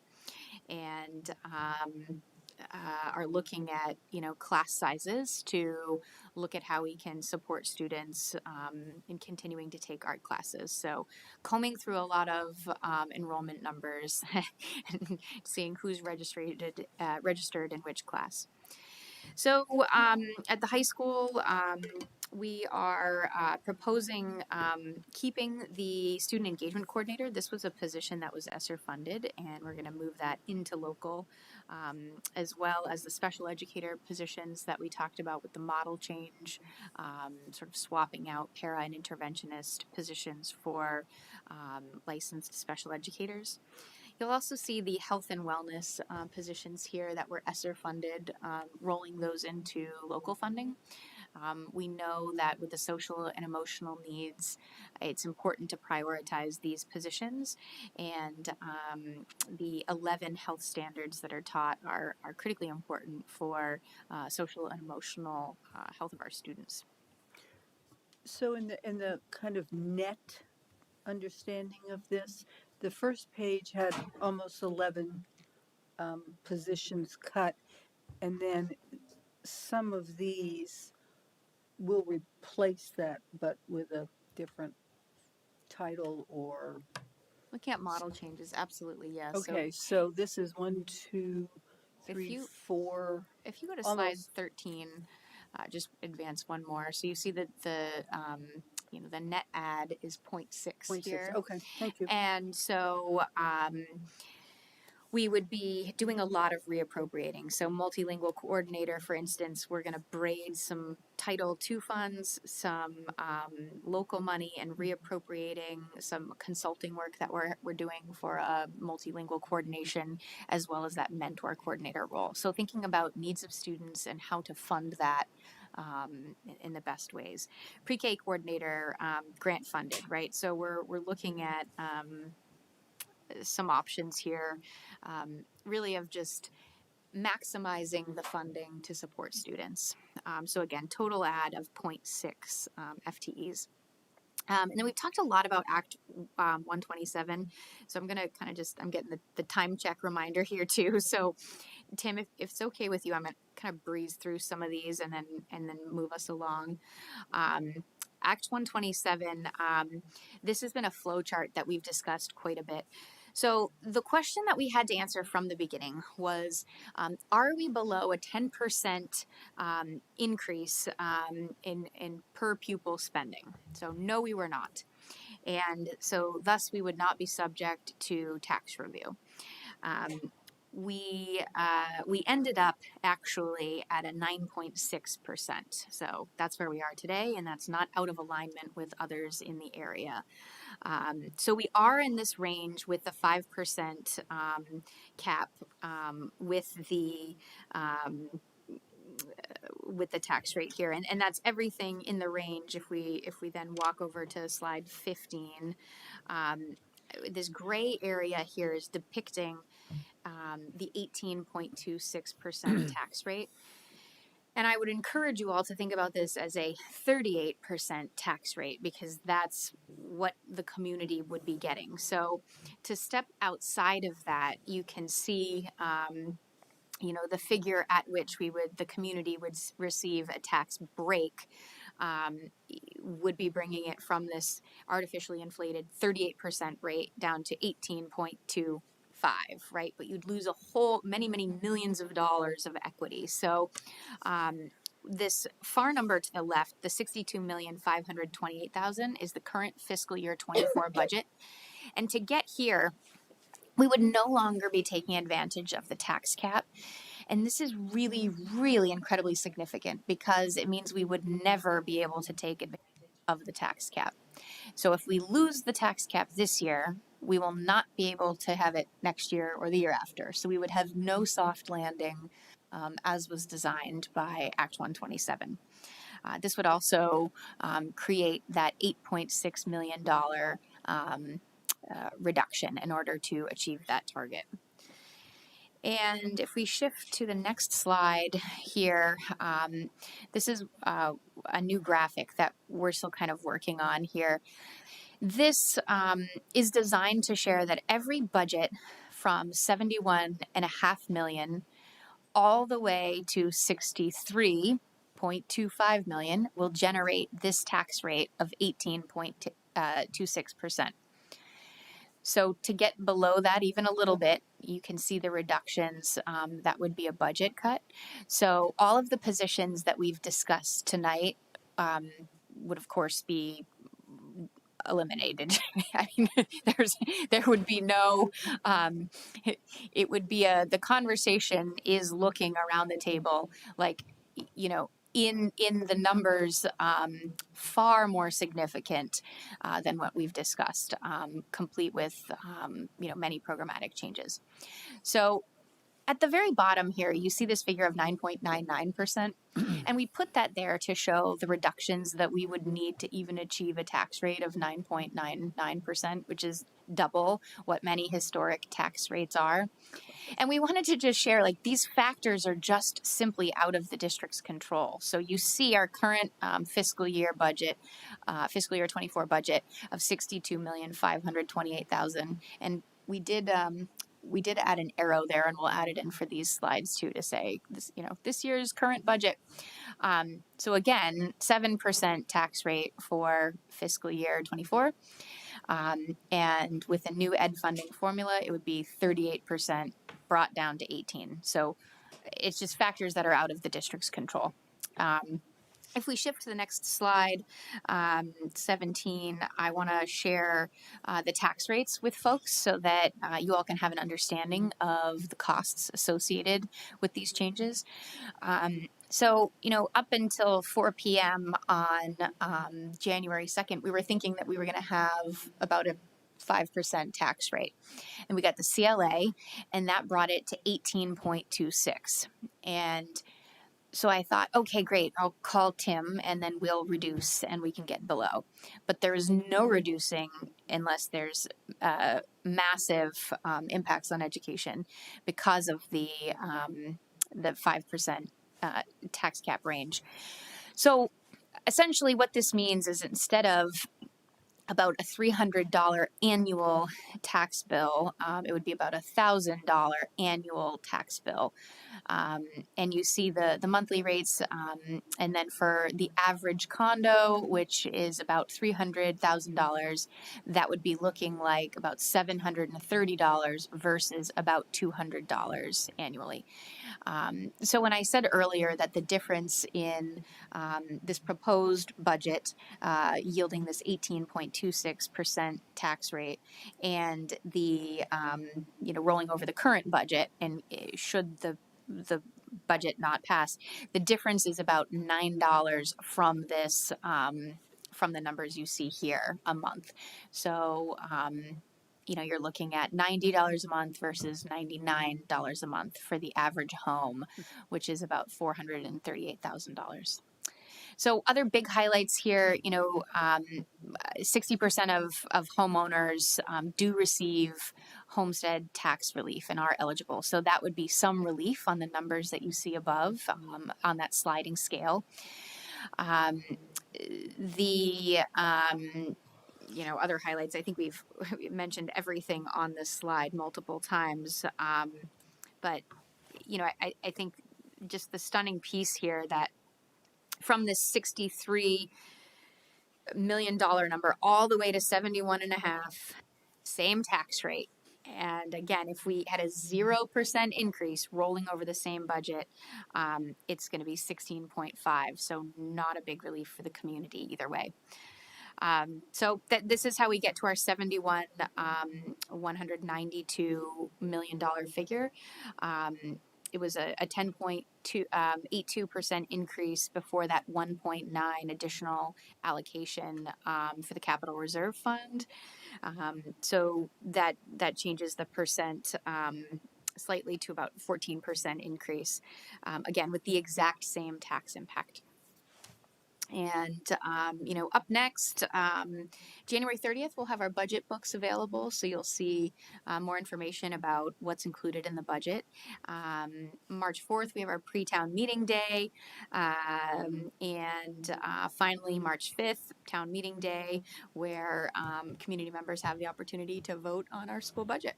And we're doing a lot of, I'm going to call them grassroots efforts to share information about the budget, partner with community members and legislators, city councilors to share this information. And we've got on our website linked here, a lot of folks have reached out and said, like, I want to endorse your budget. So if folks want to do that, they can send that to our communications coordinator. She'll pop it on our website. Folks are like, hey, I loved this this graphic, the tax slide 16, that's on our website. There's social media things that can be downloaded and folks can share those. So if you want to share information, it's available on the website.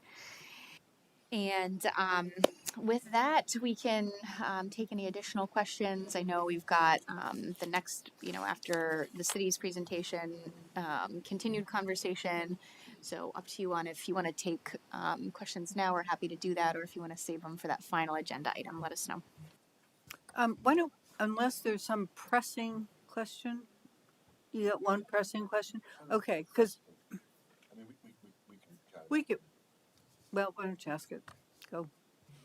So it's really a question. I'm thinking about 2030 and thinking broadly about the state and how kind of Vermont, and includes South Burlington, funds education, and is the system sustainable? So I'm interested. Do we know if we take our 71 million total spending divided by our actual number of students, get that number, how that number compares to other states? Like how do we do? Like how efficient are we at funding education? Do we know that? I think we're the second highest in the country. So that's a fundamental issue, right? That thinking about how we get to 2030 and how we and the state together make our education system more sustainable, right? Why are we so high, right? Do we know the numbers? It's on I think it's on, I've seen them. I can try to find them. So I wouldn't say that, I don't think necessarily comparing that number alone tells the whole story. I think generally Vermont, compared to other states, has good education outcomes, and I don't think that. Um, I think that there are states who are under investing in public education, and I would not like us to see the solution to this being that we invest less in our students. And I think in South It has to Burlington be in part of the particular, conversation. so in South Burlington in particular, I think we've gone a long way with the amount of money that we've had. We have a very thin administration in Central District. We have, 2 HR staff for a staff of what, 500. We have 2 people in the business office. Like we're doing a lot right now with the money that we have, and I think it would. I worry about the focus being on sustainability and the affordability conversation we're having having in our state, falling to our students rather than the larger conversation about affordability. Okay, we've got someone online who would like to speak. Jerry Silverstein? Me. Can you hear me? We sure can. Okay, so the figure that people are asking for that was just asked is $28,557 per student. That's based upon projected spending in FY25 divided by the current number of students as defined by the October 2023 demographic report by McKibben Associates.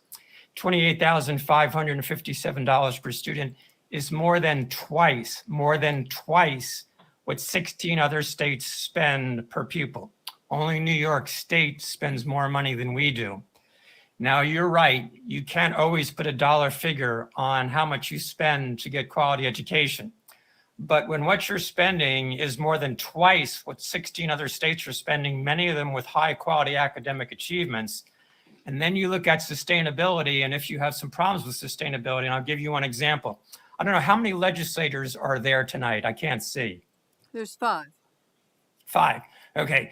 To those legislatures and to board members and council members, how many of you know what the unfunded liability is of the teacher's pension plan? Does anybody know that? Yes, it's Or the about funded ratio? the 52%. is 52%, but that was the worst of the state pension funds at Right. this point. So you may remember 2 years ago, S286, the state transferred $200 million from the general fund to the pension fund to try to minimize the continuing growth of the unfunded liability. The message I'm trying to get to you is nobody's looking at all the pieces of a complex puzzle and asking the very important question, where are we going and how will we get there in a sustainable manner? I don't think we're moving in a sustainable direction. And unless you pull back and say, is our spending level going to lead to a sustainable conclusion? You're going to arrive there in an unsustainable fashion. And from a chemistry standpoint, you're dealing with an unbalanced equation. The reactants on one side are not balanced by the products on the other side, and that's a prescription for disaster. The last thing I'll say is to everybody who's there tonight, I don't think you've heard everything you needed to hear about all the pieces of the puzzle. Violet is very committed. Tim is very committed. They've been on this program for 2 years. I've been involved, as Elizabeth Fitzgerald will tell you, for more than 2 decades. I've learned a lot about education, and I'm telling you, I am greatly concerned with the trajectory of spending, and I don't want to arrive and let me just back up and give you one. If we had approved the new super school, I call it the super school, sorry, the new middle high school, the cost of that would have blown through the 5% cap. We would no longer have been eligible for the 5% cap with the increased cost of the building. And as a result, my temporary assessment, I have to do the final calculations, the increase in the education tax rate, had we approved that bond for new construction, the increase in the tax rate this year would have been between 50 and 100%. Okay, because the cap would have been thrown out and the increased costs per year of the bonds for the $354 million project would have really supercharged the cost of the budget. So again, okay, there's a lot of pieces to the puzzle. I don't think you've heard all the pieces, and I think you should take the time and find out what all those pieces are. Thank you. Any other? Yes, Martin. That's a legislative. Yeah, I'm not going to be able to respond to Jerry. I had some comments before Jerry spoke, but certainly where we are at the state level is definitely getting a lot of conversations going that we have to do something different statewide. I'm not the one to figure that out. I'm the Judiciary Committee. I'm dealing with public safety, but there are a few things I just wanted to point out that Violet, you keep on saying the 18% rate, and I think that's not quite the story. That's the increase in the rate. But the last 2 years, because of funding, ARPA funding, ESSER funding, and the like, we paid down the tax rate. The last 2 years were actually much lower than historically. And I was just looking at the tax department, and I thought I remember this right. As far as rates that we've had in the past have been higher than the $1.59 that we're talking about here. It was $1.60 in 2019-20, $1.63 in 2021. So your 18% is off of a figure that was artificially suppressed because of federal money. And I think that's an important point for people to understand. Yes, 18% is pretty big, but it's lower than a number of years as far as the tax rate that this budget would bring. And I think that's a pretty critical point for you to hopefully get out there to the public. Tax rates. I have $1.34, $1.29, $1.32, and then prior to that, $1.63, $1.60, and then goes into the and I think that's that is the tax rate that we've historically been having in South Burlington for years, a number of years. Again, I think that's an important point to get out there to the public, that this is going back to kind of pre-COVID, all that additional funding that we had. So that 18% scary, but the bottom line is it's still actually less than for a number of years. That's one point. The other point I just wanted to make is it's a question, and that is I'm curious how much. All right, so the concept is that we have homestead taxes, and then we have the non-homestead non-residential taxes. Except I love the idea about looking at the rentals. I think we need to look at that. But the concept is that the businesses and the money generated from businesses, that goes to the pot. The way I've been told or have been counseled over the last 10 years to look at the giver or taker is you really have to look at the homestead property tax. And my question is, how much money are we sending for just the homestead property tax? How much are we getting from the other component? And I'd say that we're not paying for our whole school through our homestead tax for our budget.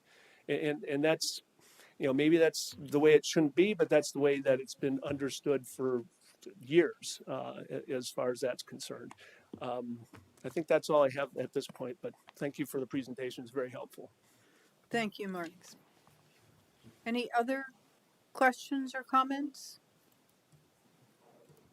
Okay. I can answer. And then Noah, you can. Why don't you come up, Noah? But why don't you answer the question if you have the data? Yeah, go ahead. It's an earlier question about what was our bond balances earlier. Before last year's $14.55 million bond, our balance, and this is from a 2005, 2016, 2018, 2022, 4 different general obligation bond issues. The balance was $5.2 million. Okay. So it was low. Thank you. Noah. I would like to just bring out the point about education spending per pupil. And I know that United States has that Vermont as a whole in the United States, it's very high. But we've had a race to the bottom in the United States. relative to the rest of the world. As a percent of GDP, we're not even in the top 50. And I think that I'm proud to serve Vermont and have such high education standards nationally. And I agree with what Martin said about historical averages for our taxes. And we're running into this in so many different parts of the state, not just in our education spending, healthcare costs. The ARPA money's gone, and the budgets are getting tight, and we're getting back into a new normal. And it is painful to see numbers like this. But again, it's relative to last year and the year before. But when you go back to all the difficult times I've heard about in the legislature, when there isn't a lot of money, you have to make cuts. And when there is more, you spend more. And so we're all feeling it in every committee. And I just wanted to give voice to the fact that just because other states in the United States spend so much less, that's not necessarily something to try to achieve or be proud of. Thanks. Thank you. Any other comments or questions? I'd just like to make one comment.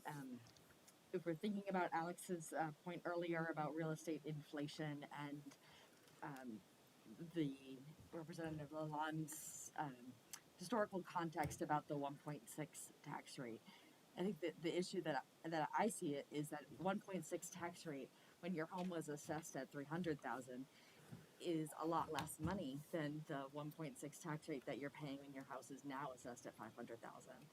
And if your wage hasn't changed that much and your home is just assessed at a different value, that's where the affordability issue comes into play for me. And I want to really encourage everyone at the table here and with our legislators looking at this from the statewide level. We've already tied our housing crisis in the state with our education, and so if they're going to be tied through the CLA, through affordability, then I think there needs to be some sort of acknowledgement of that and think of solutions that work. If we're investing in housing in South Burlington and in the state, then I think that it should be tied to investments in education.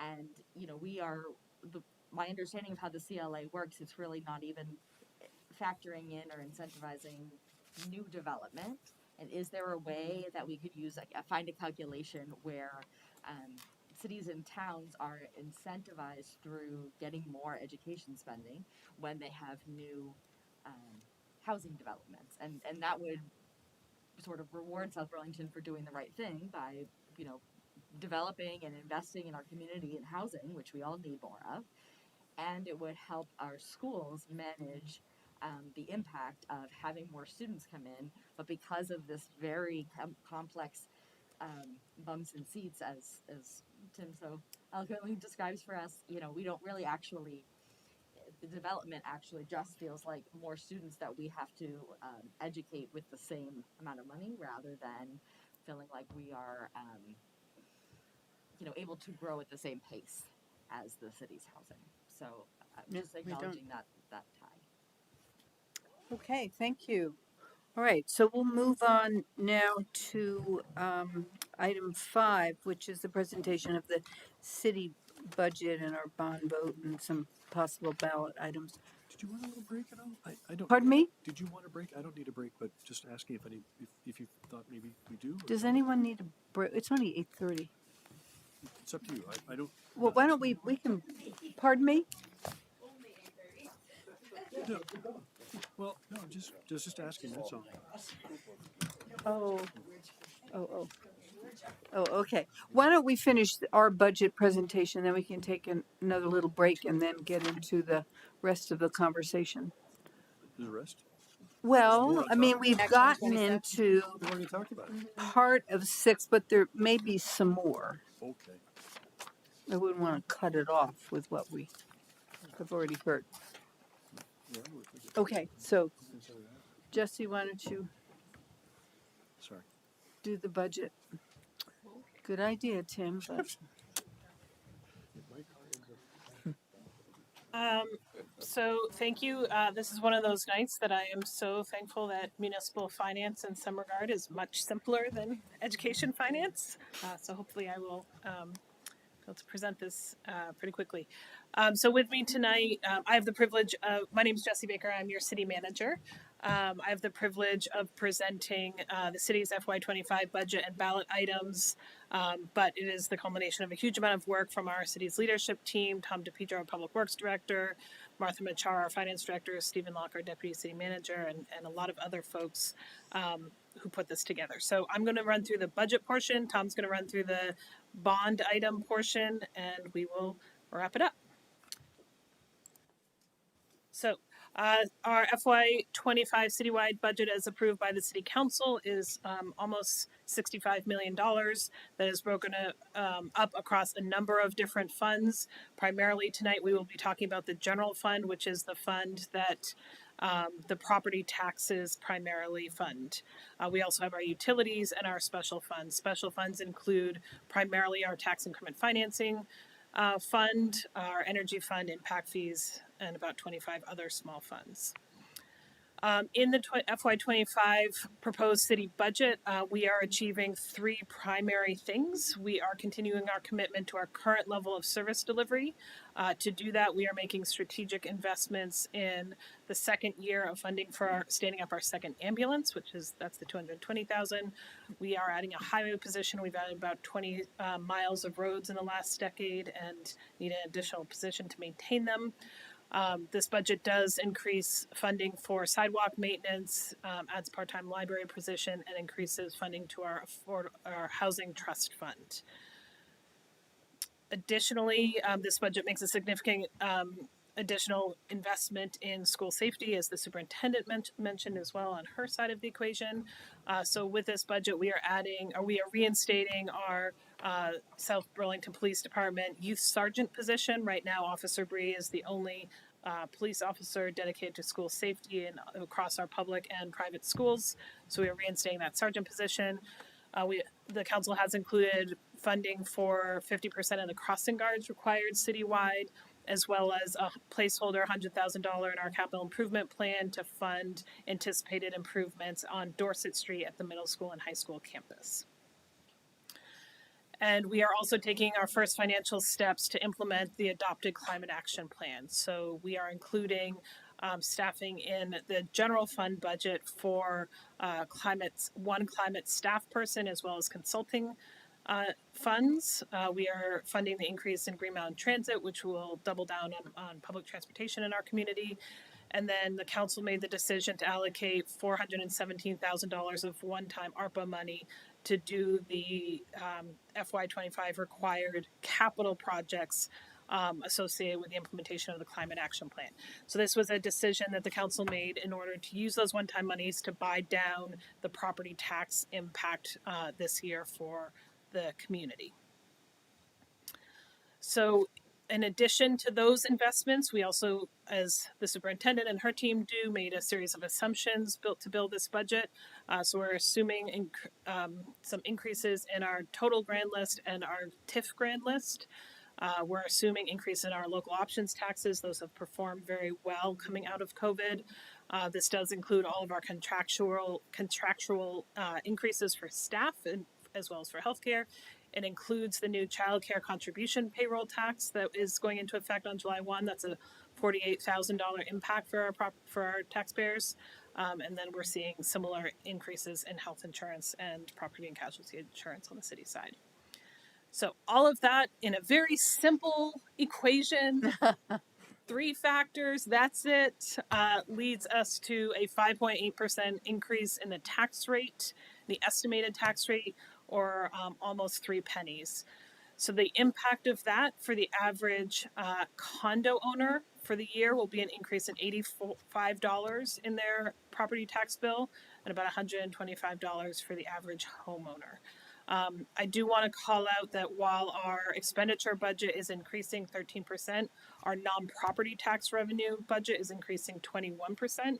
So we have the ability to leverage funds into the general fund that are not property taxes, and we're really trying to maximize the potential of that to decrease the impact on the property taxpayers.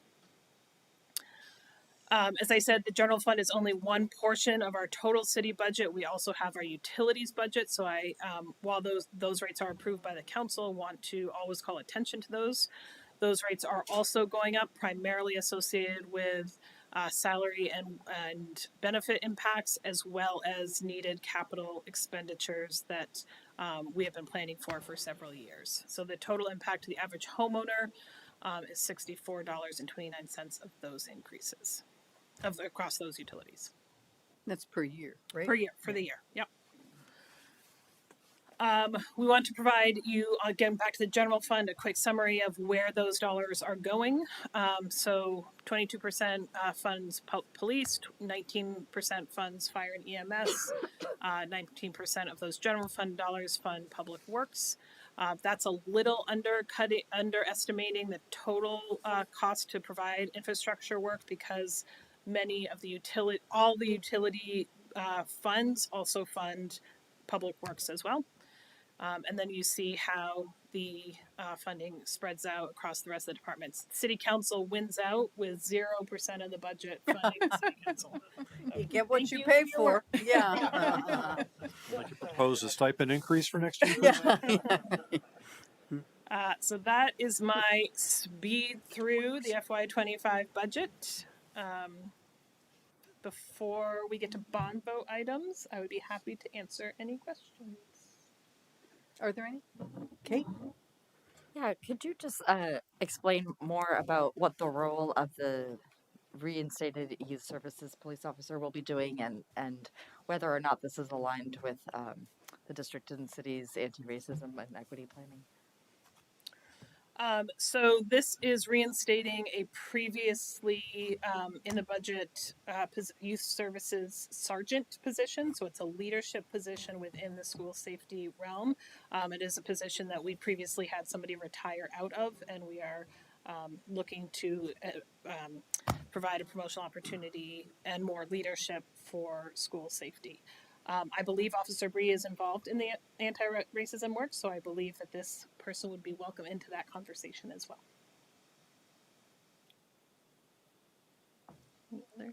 Any other questions? So we have two other exciting potential, well, one definite bond vote on the ballot on town meeting day, and one other potential ballot item. So I will turn it over to Tom to walk us through the bond vote. Yes, good evening, everybody. Tom DePietro, Director of Public Works. Just a couple of slides here on the ballot item related to the water tank expansion. This is the tank folks are familiar with on Dorset Street, up near the golf course. And so what the plan is to build a second tower of the same construction and size as the existing tower. If you go to the next slide. Very quick system overview. So South Burlington gets our water from Lake Champlain, specifically Shelburne Bay. The Champlain Water District draws water out of the bay, treats it, pumps it up to storage facilities in South Burlington and around Chittenden County. And we use our own, the distribution network, the pipe distribution network the city owns to bring it to everybody's house and business in the city. Just a couple of very big picture benefits of an additional water tower. We'll talk about the need in the next slide. So having this additional water tower will make sure we have enough water for everybody in the city for the next 50 plus years. It'll be sized to accommodate growth, what we think we need going forward. It'll allow us to meet some regulatory requirements. When you reach a certain point of usage in your tower, 90%, you are required to start looking at options to construct a new tower and provide more water. And then it provides more water storage in the event of an emergency. So we talked about this at a previous meeting. We had some low pressures in the city.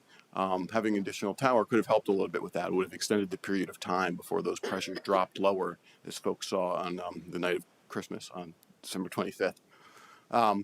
This allows us a little more ability to maintain tanks. So if we have two tanks next to each other, We are able to redo coatings or do maintenance inside one tank. We can take one completely offline and still use the other tank. And just wanted to make a note, because it's commonly asked, this will not increase the pressure of the system. It's just going to provide more of the storage capacity for around the city. And so this slide really tells the story of why now is the time we need to build the additional water tank. So the city's broken up into two service areas, the high service and the main service. Main service is doing well from a capacity standpoint. We have about 68% of that tank is utilized right now. The last time we added it all up was using about 98% of the water in the tank. So you can see the large piece of the pie there is sort of the average daily demand. That's the water that South Burlington uses in the high service area every day. The allocated capacity, so those are allocations for projects that have gone through the permitting process, and that water's been set aside for their use. We have some water set aside for Shelburne. The little gray slice there is the excess water we have available, and then some fire flow requirement, again by state regulation, so for firefighting purposes. What the project would be is, again, it's just a second tank on the same piece of property. You can see it's kind of set back. Dorset Street would be to the right of this image. The existing tank is the circle with the diagonal lines there. That is the new tank. It's connected into the piping system that's already on the property. So it's quite affordable in that way. We don't have to run a lot of new pipe to connect this new tank to the system. It's same height, same diameter, same capacity, same construction, welded steel tank as what's there now. So it'll look very similar. Talk a little bit about project costs. So total project cost, you can see the breakdown there is about $5.75 million. We have been awarded $500,000 already through the Community Recovery and Revitalization Grant Program, or CRRP. And we are looking into applying for an additional grant right now, actually, on Northern Borders Regional Commission grant, and those are up to $1 million. So those deadlines are coming up, and we're starting to work on those right now. And if you go to the next slide, Jesse, this is the estimated impact on rates. The asterisk there is I've just assumed kind of the worst case scenario here as far as funding goes and project costs. This is most expensive, no grant funding. So assuming this, the loan term we've been looking at recently is 30-year term at about 4.4%. That means our annual payment would be around $350,000. So that would mean our rates would increase by $4.82 per 1,000 cubic foot of water. And so that would be about an annual increase of $38.66 for the average residential user, which we defined, we say average residential use, that's kind of on the higher end, because we've talked before about how a lot of our folks use the minimum water billing system, but it would be, worst case scenario here would be a $40, roughly $38.66 annual increase. Comparison of rates around the region. So I'd just like to put this up there as well. As we looked at rates, this is from fiscal year 23, how South Burlington compares there on the left to some other neighboring communities. We are the lowest in the region and perhaps in the state for our water rates. And a note about the project schedule. So again, this is the most aggressive schedule, and this is what I'm working on right now. We are currently in the design phase, working to get permits in place. With a positive bond vote, that would allow us to finalize everything and advertise for bids, so we could begin construction potentially as early as the fall of this year. For financing purposes and related to when loan payments are due, we might decide to push that to spring 2025, also depending on some grants that might become available that can impact the project schedule. So, yeah. Quick question, will you have to do any blasting for the base of the second tank? I don't believe so, no. We just... Oh, good. But chipping would be okay? The chipping and blasting is I'm aware of, Tim. Oh. And I think this is my last slide. This is just the example ballot language that South Burlington voters will see. I think it's pretty straightforward. It asks if we're going to support the installation of a 2.1 million gallon water storage tank. It gives the project cost and authorizes the city to take out bonds or loan for the project. Okay, any questions? Yes. Just a couple of really short questions. I just want to say, first of all, as a resident here for 25 years, I appreciate the water we have. I grew up where we had well water, and I got to tell you, turning the tap on here is a joy. just logistically, I'm just curious. I never realized this. Do we purchase the water and then we just store it here? We don't have our own treatment facility. Is that correct? Is that That's correct. We purchase bulk water from the Champlain Water District. They do all the treatment and they pump it up to our storage facilities. okay? Yeah. Thank you. Any other questions? I can't see online if there's any. Were there? Nope. Okay. Yes. Thank you for doing the graphic showing where all of the funds go. I'm curious, who's included in the administration? Is it all the department heads or is it the city manager's office? So the administration, go back to this so people know what you're talking about. Administration is city manager's office, legal, HR, finance, IT, planning and zoning, tax collection and assessing. City clerk, is that? No, in there? city Oh, clerk that's is their separate. own. So it's everything outside of the major public safety, public works, and community services departments. Okay, thank you. It's definitely not just me. No, I didn't think so. Okay. Well, All if right, there's, and sorry, Helen, if I Go thank ahead. you, Tom. Did anyone have questions for Tom? Thanks, Tom. I do just want to, because this is, if folks are watching in the future, there is also the potential charter change ballot item. The council is going through that process now, as folks heard at the beginning of this meeting, to consider the expansion of the charter committee to include 2 additional for a total of 7.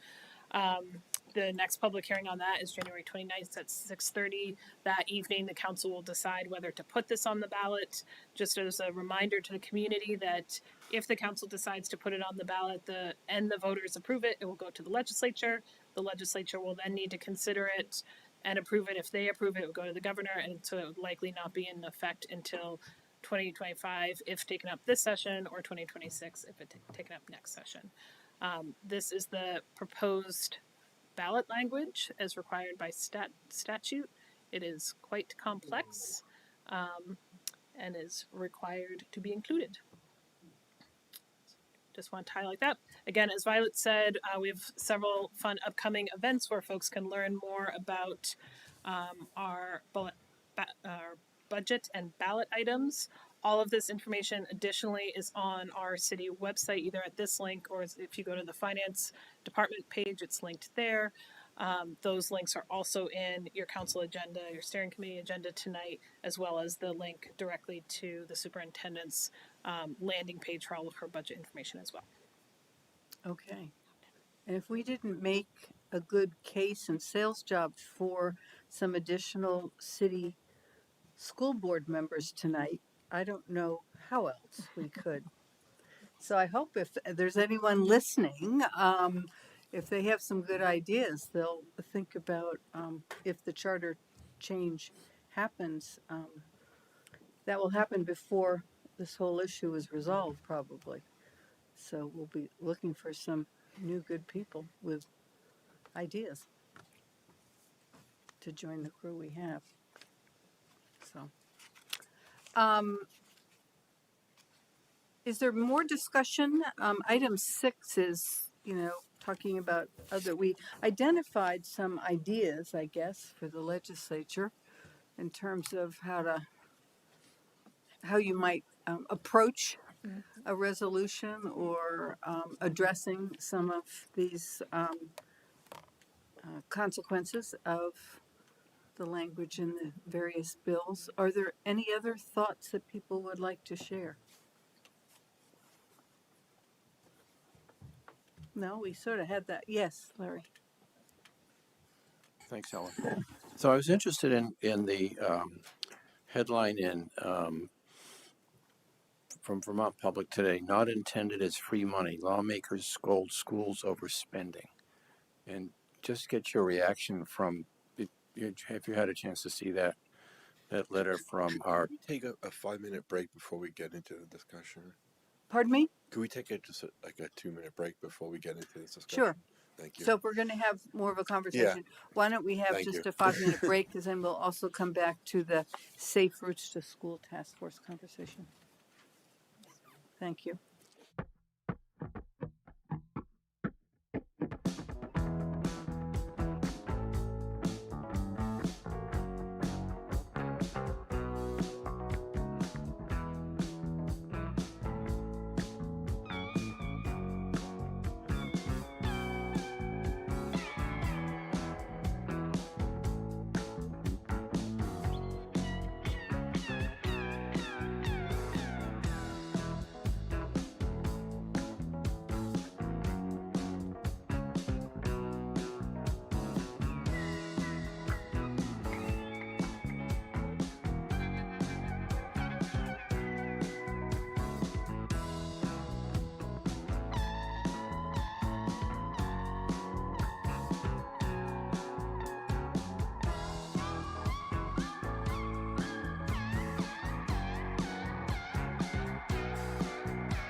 we're having tonight about the impact locally versus statewide education equity. And I just wanted to, get your response to this, if you have a moment to do that. Thank you. Sure. Yeah, thank you so much. I appreciate the question. I might have a response that potentially could be a little bit of a letdown because it's not, it's like not a juicy response. It's not one of anger. I read this and I think we are all in this budget scenario together. And I truly think that those who worked really hard to craft Act 127, and I know it was an incredibly difficult task to take on. The ed funding formula is extraordinarily complicated. There's a lot of levers. When you press one, factor down, something else bubbles up and rises, and it's this constant balancing act. And I think that this letter says to me, which a legislator that I was on the superintendent's call with today said, is that they just didn't anticipate some of these impacts. And so when, to me, from this letter, the biggest takeaway is we've already seen a yield reduction. And when business officials and superintendents received the Act 127 information this fall, we all got together and we tried to determine what the impacts would be to our district. Of course, we couldn't just plug in a number because we're looking at equalized pupils being a factor that is no more in the ed funding budget. And of course, it's tied to yield and CLA, right? So ultimately, we all had an idea of where we would land based on the new long-term weighted average daily membership rather than the equalized pupil. We determined we would be some of the givers in that. Ultimately, we thought, hey, it's a good thing. We believe in increasing equity statewide, right? What we all talked about at that time, this group of mostly Chittenden County superintendents who were going to be negatively impacted to varying extents by this legislation, thought, okay, we're all going to come in at 9.9% to avoid this exceeding this 10% threshold for the net ed spending per pupil. And we said the resulting impact will be that the yield will be bankrupted. And we just kept repeating that to ourselves, and we talked about it. That was not something that the legislators who we've communicated with, and again, well-intentioned people trying to improve the ed funding formula, they didn't anticipate that. And that was the message that we've received this week in a varying degrees of communication. This letter, I think, was saying, hey, folks, you're going to bankrupt the yield if you continue this trend. The problem is with timing. I mean, most of the districts in Chittenden County who will be those who are taking advantage of getting close to the 10% threshold, some of whom will be over it even if they do nothing or make reductions, right? It's the timing of the letter that Larry's referring to is so late that many boards have either finalized or will be finalizing this week budgets. And so I don't know that there's not really time for actionable space. And I don't know of any boards in Chittenden County who are making modifications off the back of receiving this. Laura, Laura went to a VSBA meeting today.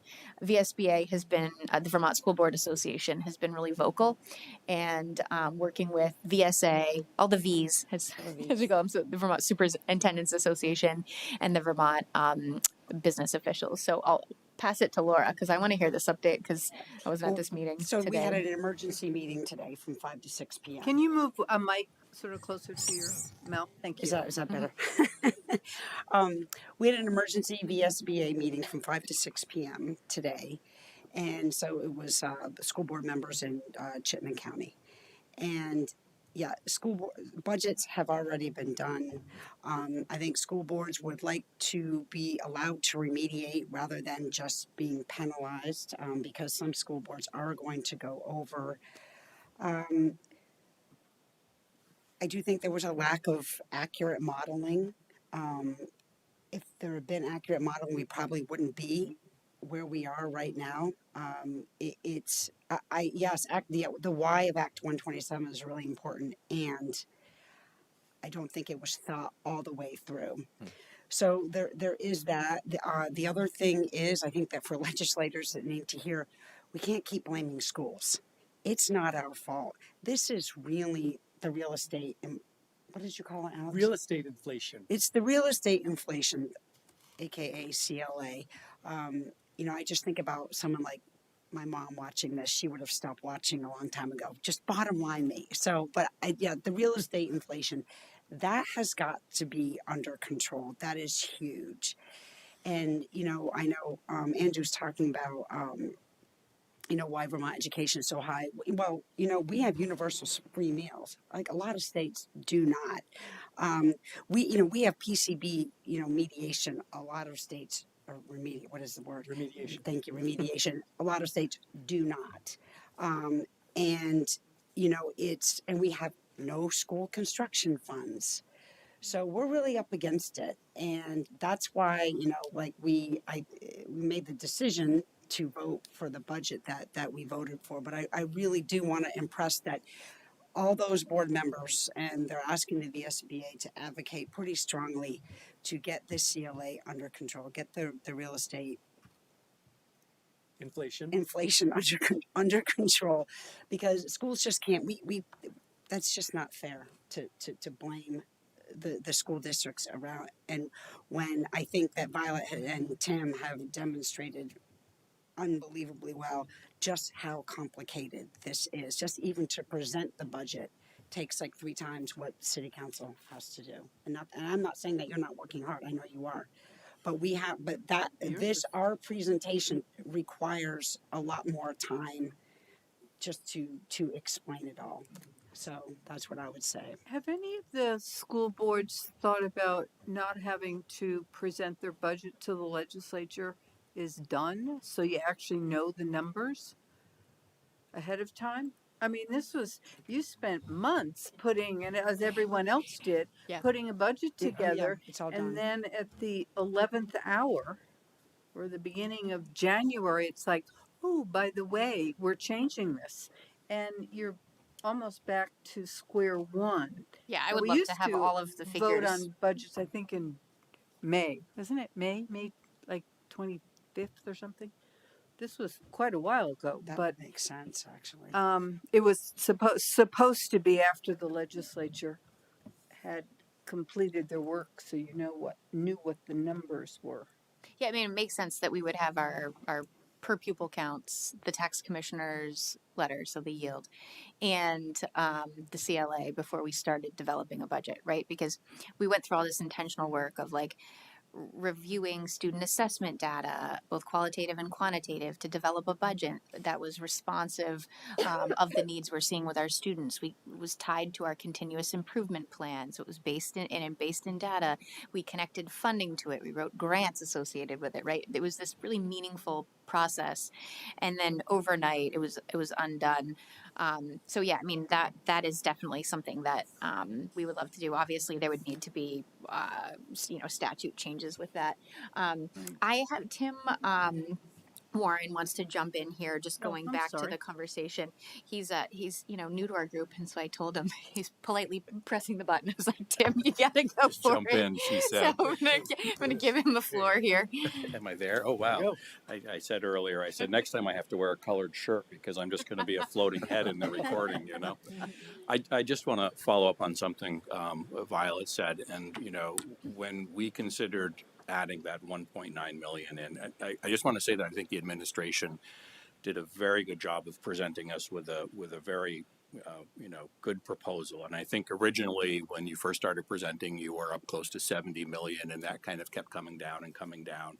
So we spent a number of meetings and weeks looking at this and analyzing, and they kept coming back with more and more, better figures and stuff. So we did get down. I think if you look at the actual budget increase, it was around 6.5%, 7% by the time we were done. If I'm not, I'd have to go back and look at the numbers, but to me, that was well within what the spirit of Act 127 was trying to achieve, was trying to control the budget. And I think there was a lot of effort done there, and we did that. But at the last minute, you realize, okay, we are struggling with all of the facilities issues and some of this other stuff. And, I said this in the school board meeting, I think we would have been remiss had we not, tried to obtain that extra monies for the district. So it is an issue of what's good for the locality may not be good for the state and vice versa. But at the moment, if we could bring in an extra $2 million for the capital reserve at no extra cost, essentially, to the taxpayer, that was sort of, and I felt we had met what Act 127 was trying to have us achieve. But again, I think it's, at the state level, there does have to be something done. So I do agree. I mean, I agree, and your presentation was great, and all those numbers are mind-boggling for sure. How do we present this to the public? And it just reminds me. I mean, so a set rate is 18% increase, whether it's this number or this number. How could we justify not going for this number to the voters? Yeah. So I really appreciate this line of questioning, Larry. I think it's really thoughtful, and it's something I've spent a great deal of time contemplating myself. So I'm gonna answer this and link it to your initial question. This letter, I think, is a direct result of, I think, the pretty significant amount of communication South Burlington has done regarding our concerns, and I think every person at this table is to thank for that. I mean, I think a lot of districts have been contending how to deal with this, and our approach was to take stock and to share figures early and often, and I think we have done that really effectively as a team. I heard from folks here tonight, it's our concerns are being heard and evaluated, and so I think this response is a result of some of the communication that they're receiving communication, and I think it's saying, hey, you're asking for help, and we know you packed 1.9 million in that budget. Again, not changing the tax rate. So I think it is in the spirit of communicating as well. So to this piece about how are we going to communicate it to the voters. I mean, I was making notes to Tim and I have given this, I don't know, 40 times. And, I watch everyone's reactions and basically I was making notes and thinking about what to cut out. So for me, I mean, I think the staggering factors here are, ultimately the tax rate is the increased homestead tax rate of 18.26, right? And we can slash 8 million, and that won't move. And the best case scenario the community will get is 16.5, and that is only $9 more per month for the average home. And we're not going to have athletics or arts or languages or staff. And I think to me that's the one, the most simplified way of sharing just the major concern. I think there probably is a misconception in the community created by the fact that historically, every single year there's ever been a budget voted down, the administration has had the ability to reduce the tax rate associated with the budget number. But that's not the case here. And so we have to undo however many years of voting practices to help the community understand you can vote this down and vote it down and vote it down. And worst case scenario, by statute, if we roll over our current budget, you will only save that, whether you own a condo or a home or the cost of your home, it's going to be around $10 per month on the increase. So And that isn't saying that this isn't a significant increase too. I mean, I want to just give that ample time and attention. I mean, this is a significant burden. It's part of what I would categorize as an affordability problem that goes across the board, right? It's housing, it's healthcare, it's cost of education. I think that it's extremely expensive to live in Vermont. And I don't know how to fix that. I do know that the CLA has been a factor that's negatively impacted about 90% of the budgets in our state.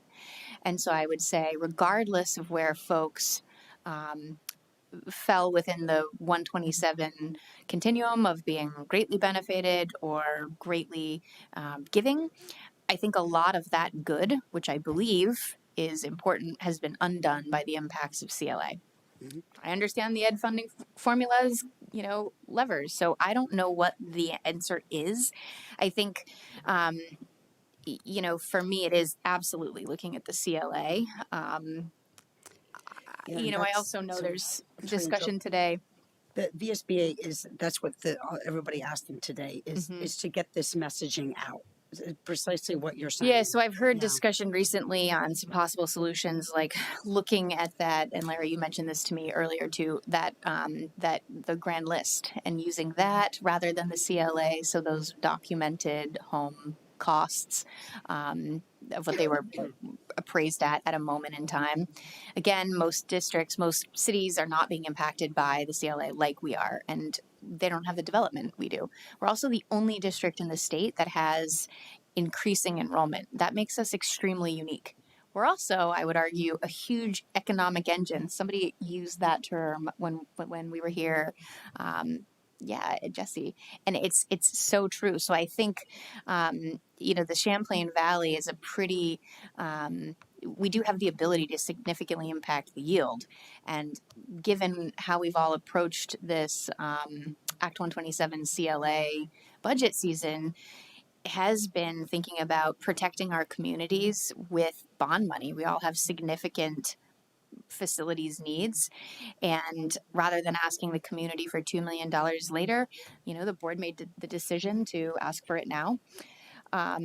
I will add, I heard discussion today with our legislative Zoom and superintendents, Jeff Francis of the Vermont Superintendents Association, discussion with regarding sports gambling monies, the potential of allocating some of those toward the ed fund, right? So there's lots of levers and taxes that can be applied. And so for me, I think about actionable space, and maybe I'm not the best person to be deciding whether revenues from sports betting go to schools, but I am the right person to say, here's the impact, and all factors remaining equal, the same budget yielded a 7% increase one year, and the next, what would have been a 38%. So that says there is an ed funding problem, and that isn't adding a single soul to our staff, right? Well, I think the challenge or the question is, the more times I hear this, the more data points I absorb and understand, acronyms as well. But it's really an important conversation with the public. And I'm sure you're, working with PTOs and, I know you're giving a budget to the SBBA. I assume you're doing the same thing. So I think it's as many times and as many groups as you can get to listen is really helpful. It can't be quite as long a conversation. So I think, maybe, using some other terms would be helpful. REI. Yeah. Could make it understandable to more people. Because it's very scary to me that people will just say, heck no, I cannot vote for that budget. And then where will we be? Not in a very good place. Even if we had to roll back to the current budget, it just is crazy. So I don't know how you get the craziness out to the public, but we need to. And, really think about, there's public TV, CCTV, and I don't know how many people watch that, but a lot of people do. But it's a numerous conversations, I think, in terms of, we did have the one presentation at our council meeting, and so that's, I don't know how many people listened in, but that is some. And you keep doing that. Tonight is another. We can do it again, I guess, on the 30th. But we got to keep plugging along with sharing the information, and I think appealing to the legislature for more of a conversation about how do you do this. I think just funding the ed fund to a greater degree sort of helps in the short term, but I don't think that's possible year after year to increase it to the extent that the inflation on our housing is happening. So there needs to be some other fixes. I don't know. What does the governor say? Has he I don't think that we should be. listen tomorrow? Well, that's right. His budget is tomorrow. His yeah. budget address. So I don't think that Phil. We talked about that tonight too. Phil Scott is not a friend of public education, so I think like we have. I'm sorry. I'm just blunt. And I'm a teacher, so I am very blunt. And anyway, I think we just need to keep talking to our legislators, and make sure that they hear us and that they understand. Yes, the ed fund is in danger. It's absolutely true. There needs to be another revenue stream, and that is something that we can't fix on the school board. That has to come from the legislature. Right. So. But I think another strong ally should be the business community, because they need educated people to work in their businesses, or to get people to want to move here to work in their businesses. And to have a labor force available. Exactly. Whose kids are in school. Trainable. Right? Yeah. And yeah. Who's right? Like we employ so many people in the community. Yeah, we have quite a lot of upcoming presentations. We'll be we have planned all the PTOs, all the staffs, South Burlington Business Association. We will be on public TV. I wrote I emailed on Friday. This is like, I'm going to admit I, love Google. So I Googled, top 50 employers in South Burlington. And I sent them all a letter and just sharing some of the information that we've discussed tonight. So that's a strategy that, is new. So we're trying to really communicate some of the issues here. Certainly when we talk to, give our community presentations, we won't be sharing the same deck that we shared this evening, and absolutely it needs to be acronym free and it needs to really just hit the highlights of, to maintain programming, here's the cost and here is what is at stake for, not very much money difference. So I think those are the main points that we'll be sharing. Appreciate that feedback. And again, I appreciate this team's support and, just the ability to have this conversation with what I think is a lot of people in the room who are allies and interested in solving the problem. So it's nice to feel like we're not going it alone, which definitely gives me the energy to wake up every day and say, all right, like we'll keep communicating and moving forward. Again, I do believe that we can make some change here. And I'm also, I am not willing to throw in the towel in the community, understanding the situation, passing the budget. So, do you think it would be helpful, if worse comes to worse? Let's just say people don't get the word and they, cut the budget before that happens. To actually be able to say, well, here are areas that we might have to look at. And you put, this is the, athletic budget. This is the art, music, and whatever budget. This is the transportation budget. I mean, you mentioned maybe we don't bus kids anymore or whatever, um, and sort of make it pretty graphic that it isn't. Or this is how many teachers we would need to RIF, and the class sizes would be X. So it's a little more. I mean, I think you can get it too scary, so that's people will question that perhaps, but it might be helpful for some to understand really what we're talking about, to get it down to saving 2% of the impact. This is what you would cut. Yeah, I think I want to make just two quick points. I think that we've done that exercise, and you continue to do that exercise with administration. And the issue here is that the sorry, my brain fog. Because the majority of our budget is made up in people, we are, in the business of education, and so we have a lot of educators, and the health insurance is locked in at the state level more or less. The biggest levers that you have are reducing staff, which does increase staff sizes, which we've talked about.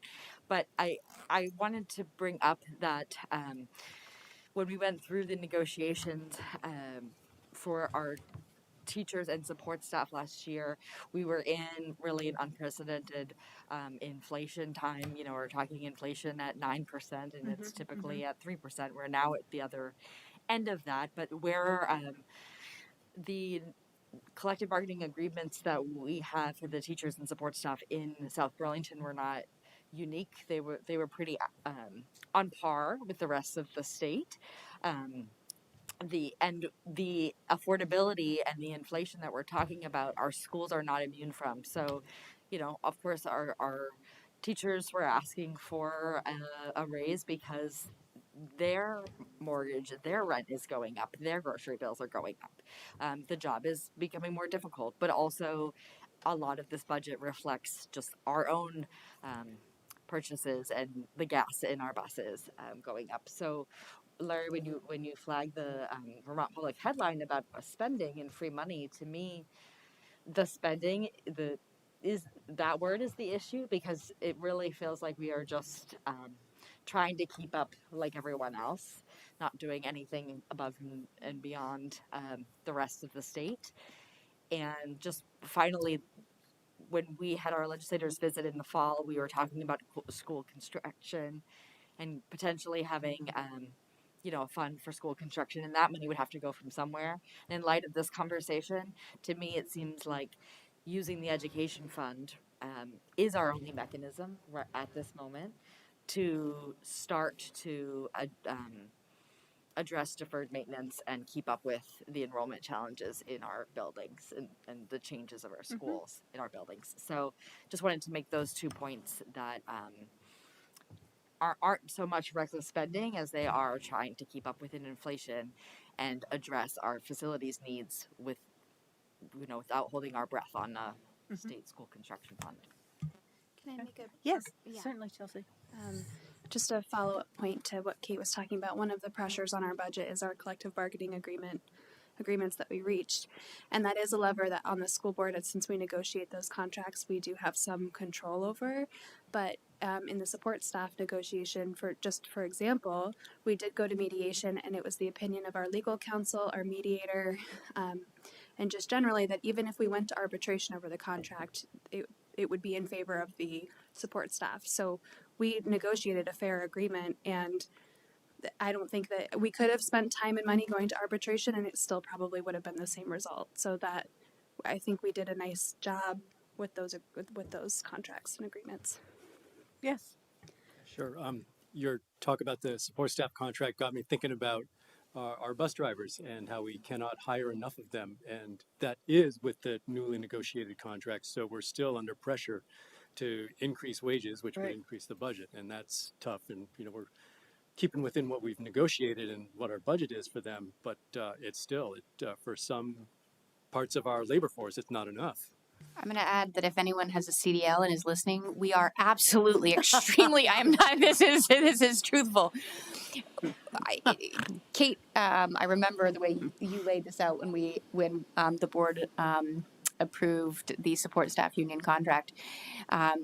I think you could make a good argument that we are the best paying district for school bus drivers because of the way we categorize them. So no joke, this is not just an advertisement. I mean, we are an extremely attractive employer for anyone with a CDL. Call Tim Jarvis. Right. Okay. I Any just want to other make thoughts or comments? I just want to make one final comment because I think I hear the term free money thrown around, and that has shown up in the paper. And I just want the public to understand that because of the mechanics of Act 127, as a school district, we're caught between a rock and a hard place. It looks like we can ask for a lot more money and get that for free without raising the taxes, right? But I think the flip side of that and what you're hearing is that we can't cut the budget and reduce our taxes either.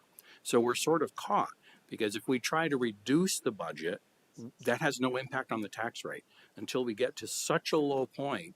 Just to reduce to the tax by 1 penny would be millions of dollars of cuts. So we're sort of, it's this no-win situation for a district, right? So I just want everybody to be aware that, yeah, it sounds like maybe, hey, we're going for that extra 1.9 million, but there's no benefit to us to try and carve out a lot from the budget because we just end up carving and paying as much in.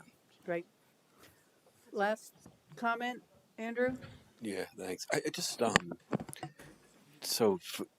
Kate and Laura, I'm a product of the public school system, and there's nothing more important than a good education. But there is an elephant in the room here that over the next few years we all need to figure out and talk about why we spend so much money. Right, we're spending $28,000 per student. In the U.S., on average, it's $14,000. In our peer-developed countries around the world, it's $10,000. So we spend almost 3 times more than our peer-developed countries to educate each student.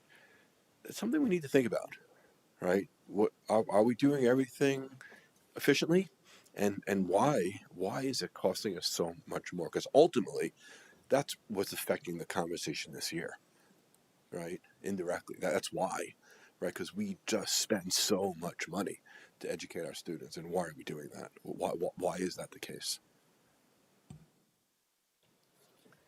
Alrighty, well, let's move on then to other business, the Safe Routes to School Task Force.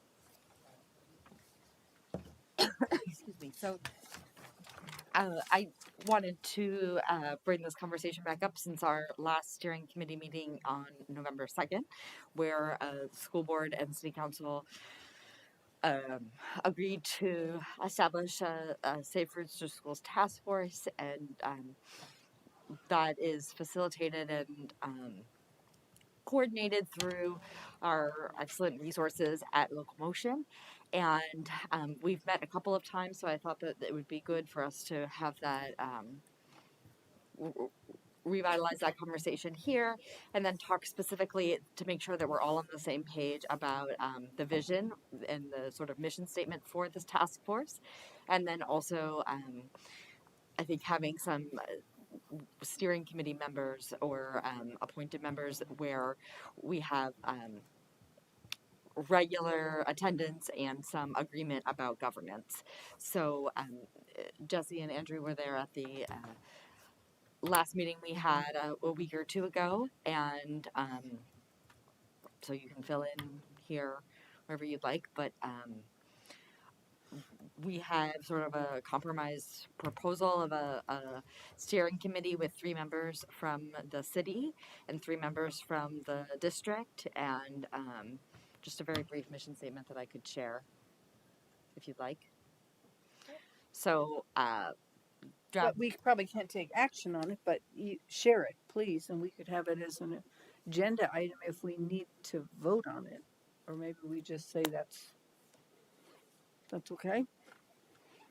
I mean, I don't know how formal it needs to be. I'm not certain if you're asking for a more solid support or recognition of this, or you just want to share it? So if you want to share it, now would be a good time.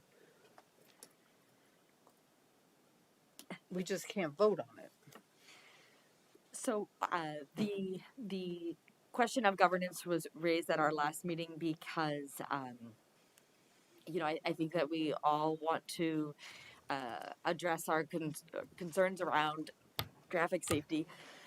I'm sorry, traffic safety and school safety in a flexible way and be able to respond sort of ad hoc, but also stay the decisions and the conversations that we have and recommendations we want to have on the record so that they can be transparent with the public and referred back to at a later date the same way we'd have any other public record.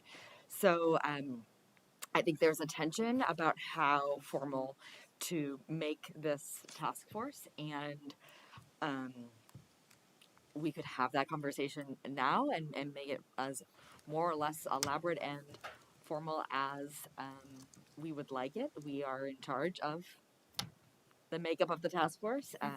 The city is certainly much more well versed than I am or the school board in having committees and getting feedback. That we don't currently have any active committees, and so you have a process and staff that I think are more familiar with this than I am. So I'm just trying to move this conversation along. My goal here is to have an effective, efficient task force that brings some recommendations to these bodies that are, so we can all be on the same page and have some clear recommendations around school safety. So, do you have a mission statement as well that the group has come up with?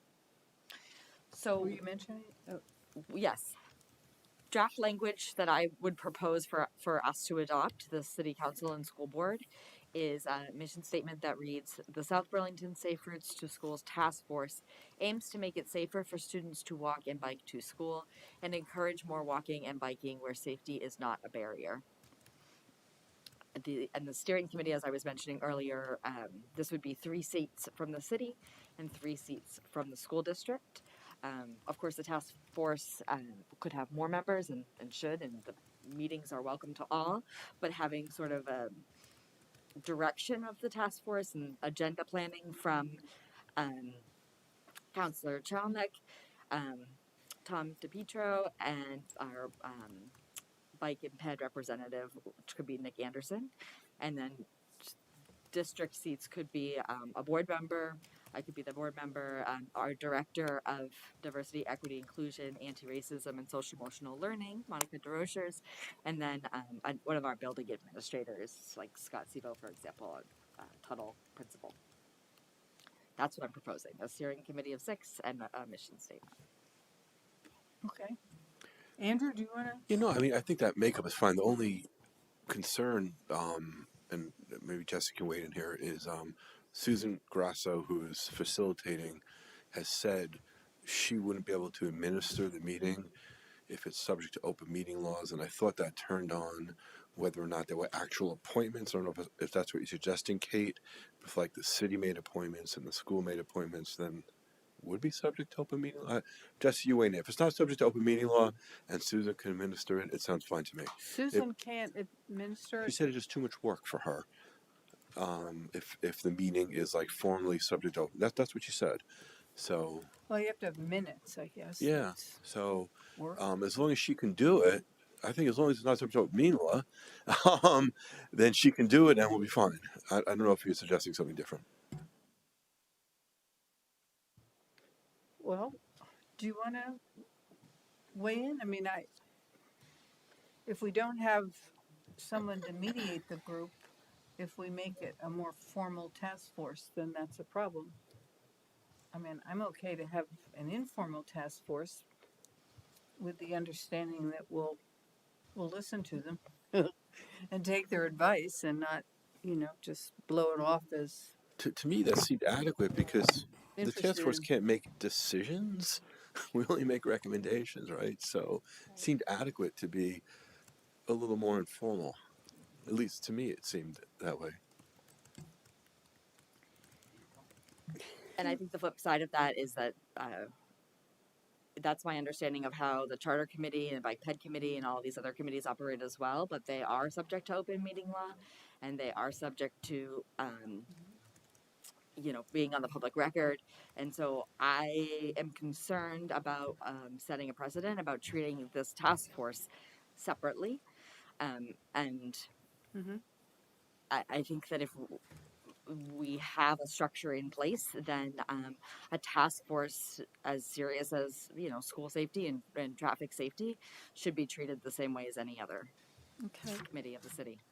Megan? Yeah. In the past, when we have a new committee and a new charge, a new mission, there's a resolution.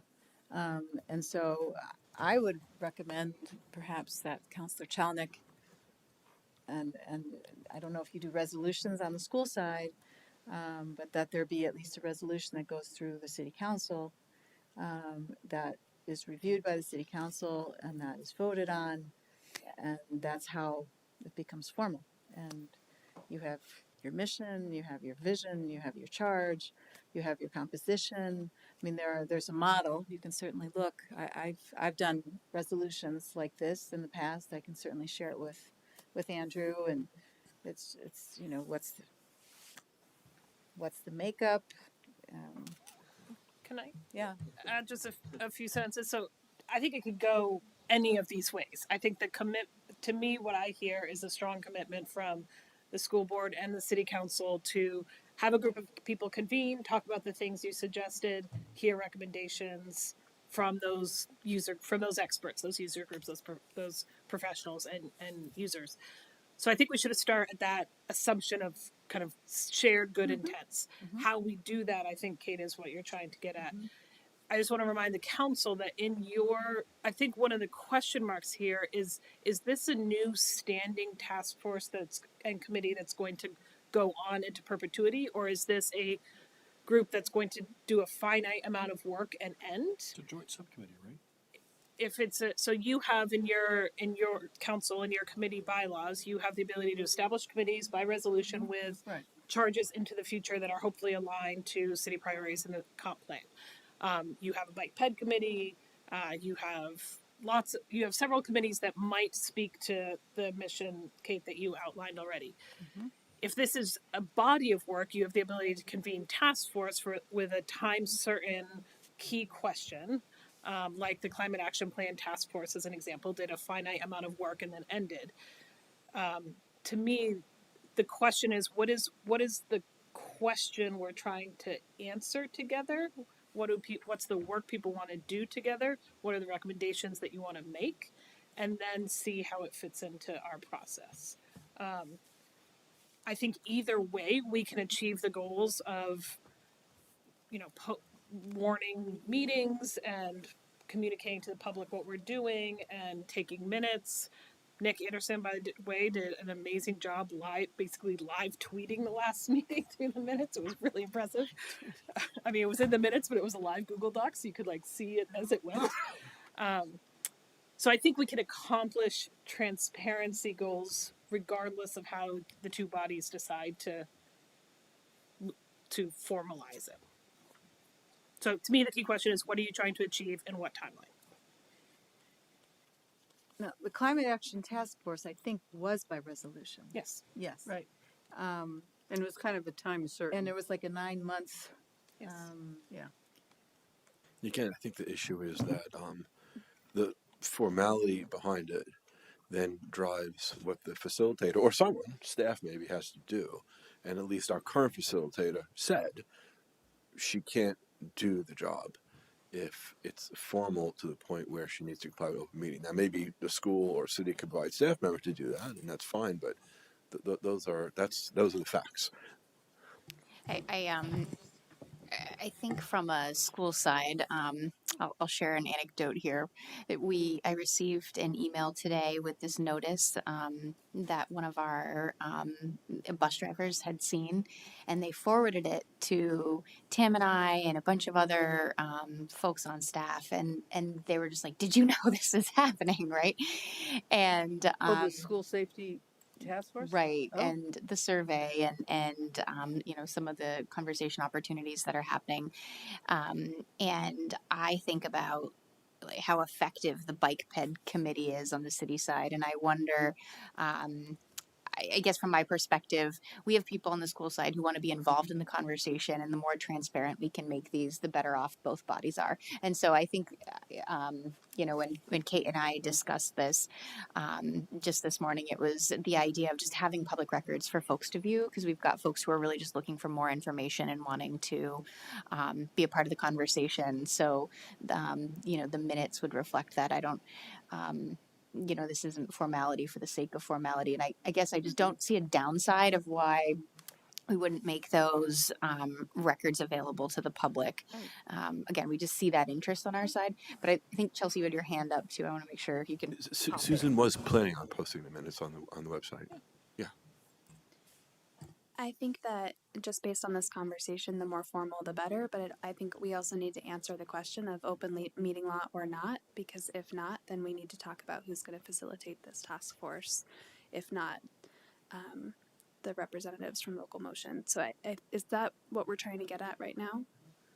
And make that decision. Was the climate task force subject to open meeting law? Yeah. Oh, yeah. So what I've proposed here tonight, this structure with a mission statement and steering committee, was in coordination with the local motion team, and I think that the best course of action would be a formal structure of the task force that comes with the staffing that makes open meeting law as we're compliant with open meeting law, and that would support Susan in the administration of the task force. Susan is the locomotion person? Facilitation, yes. So I think that's great if we define what the outcome that we are hoping to achieve is. You know, I think that we can figure out a way to support Susan and make it resolve that it's a committee and meet open meeting law if it's a defined thing. If it's just in addition to bike ped and addition to all these other things, then we will need to have a conversation with the council about what in public works we stop working on. Because there are, I guess I do want to say also there, I think there's total good intent across all of us that we want to make sure that kids are safe getting to school. And we have a lot of other very related things we are actively working on between our active transportation master plan, our bike ped committee, our TIF capital projects to make city center walkable and bikeable, our regular paving programs and traffic enhancement programs. I think there's a lot. Safety on our streets is a huge thing, and that if we're going to be successful together in this, we just need to define what is what tangible things are we trying to do together. So that's new to what we're already doing. Right, and currently what the city is already doing, there's no clear pathway for that to be communicated effectively with the schools. And so the task force, as I see it, is a mechanism for the two bodies and the two projects to meet. And there are specific areas that we've talked about, particularly the school zone on Dorset Street and repaving on Dorset Street, traffic monitors, and the construction on Market Street. I think that that's a decision for us, whether it's, project specific to those two, or if we want it to be more longer term, thinking about how the city public works and the many pieces that you've labeled gets communicated to the schools, because right now I think the communication lines are strengthened by the task force as we're seeing the results in your anecdote today, and the way that there's been shared communication around the task force already. So So I think if the task force is a communication tool, then it definitely doesn't necessarily need to be open meeting law. It's just a project team Right. that's working to Right. share messages back and forth. Right, that I would agree with, yeah. And the question that came in my mind as you were talking to Kate is, since we're already working on Market Street and Dorset Street, those projects are already underway, and so it's more the communication. It's not necessarily envisioning what projects need to happen on Market Street and Dorset Street, because we have $100,000 in the budget Yeah, but and $30,000 in the But budget. I hear more than communication. I hear that Kate and the school want to have more influence on the decisions. That what is discussed and what happens and that kind of And I don't know, oversight or input. It's not just let's share emails or minutes of meetings, but that's what I hear is different than just they're already communicating. But outside of the Market Street and the Dorset Street? Yeah, so Or are we going back to the drawing board on Market Street and Dorset? Well, that I don't know. I don't think we're trying to go back to the drawing board, but we as a school board were responding to kind of a crisis situation with Market Street, and so I think we're trying to look ahead to the rest of the development in the city and have conversation and input on how our students will, and other pedestrians and cyclists in our city will be impacted by construction. And I think we have a really valuable piece of input for that, and it ties back into climate goals as well. So I think we're just trying to avoid having, kind of the tense conversation we had before of like, hey, we have somebody putting their body in front of cars all the time, and how can, and the development is going much faster than we projected. And so the traffic studies were based on something that's not what actually is happening. And so moving forward, can we just be involved in the conversation to avoid that in the future? So I think we all agree that we want to do that. And I think that those projects are